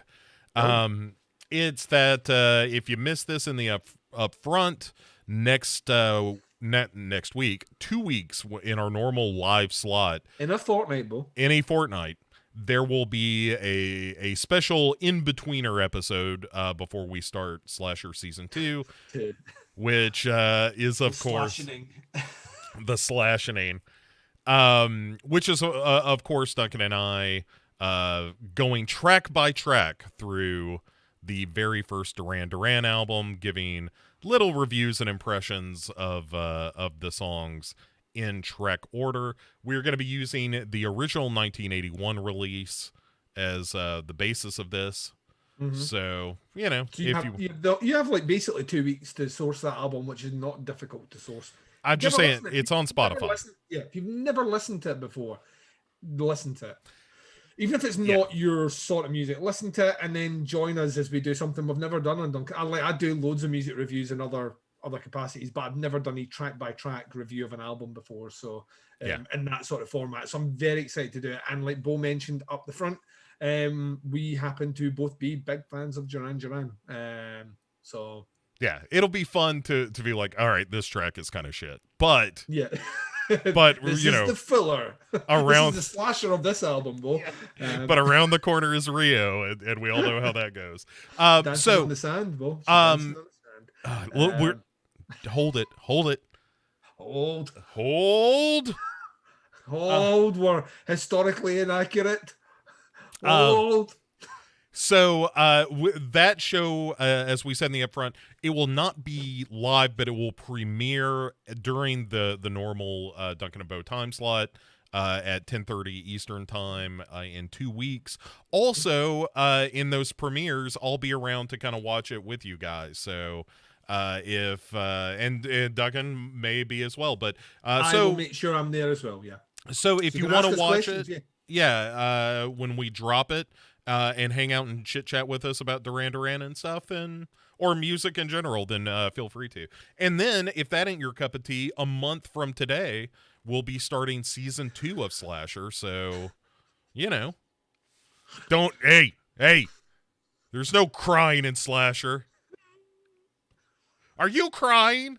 There's no crying in Slasher. So, Duncan, in between now and then, where can people find you should they want a little bit more? Yeah, they should check me out on Podcast Under the Stairs. It can be found at tputscast.com, which is the website which has all my shows. Podcast Under the Stairs is the main one. Search it on any of the platforms, you'll get it. But Teapots Collective has a ton of extra shows. Bo's on one of them at the moment. We are running through the old Opera Omnia series, looking at David Fincher's movies. The last episode we put out was the game. The next episode, just to give you a little taster, will be on Fight Club, a movie that I love, but Bo has seen once or twice and did not then. And we want to see if this could be the first real bust up on the show and dissension in the ranks. So you get that along with Where to Begin With, which is covering full documentary and found footage movies, Chronicle, which is on hiatus at the moment, and Down the Nasty, which is going through the tier 3 video nasty list. At the moment, we are about to enter a rare nice spot in the show where I get the chore of having to watch Suspiria again for review because it was on the tier 3 list. So yeah, every now and again, tough. you get a good one. You get a good one. Yeah, every now and again, sun shines on every dog every now and again. So, folks, thanks so much for watching. Obviously, if you're watching this, you can find more out of me and everything at Legion Podcast, both here at the YouTube channel on Facebook.com/Legion Podcasts, over on our Twitch channel, which is twitch.tv/Legion Podcasts. You can also go to legionpodcasts.com, where you can subscribe to the entire network feed, individual shows, whatever the hell you want. There's probably some recipes over there. God only knows. I was doing a page count the other day, Duncan, because I'm doing some website renovation. Something like 3,000 individual episodes over there. So so check out not only the stuff I do, but got some great shows going right now. And check out the other creators in the shows along with my stuff. Always appreciate you guys tuning in to Duncan and Bo Come Correct. Be sure you are rating and reviewing where you are presented with an opportunity to do so. It certainly helps us out. And, to be honest, we're just going to keep doing dumb stuff that we enjoy doing. And, if you want to suggest stuff, you're welcome to, but we'll probably dismiss it out of hand. But we'll do it with affection because we love you. We do. I don't know that I believe that, Duncan. Give me one more. We do. All right. That one I felt. All right. Nailed it. I've got the part. Yeah. You have graduated. You don't have to be in Slasher season 1 now. If you're too good an actor. Folks, thanks for watching. Thanks for listening. As always, nothing left for me to do but to turn to my pal Duncan and say goodnight, Duncan. No, he's been stabbed in the shoulder. Oh, damn you, executioner.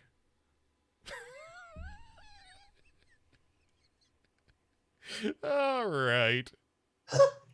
Too young, too scared. I wasn't ready. I'm restless, longing inside.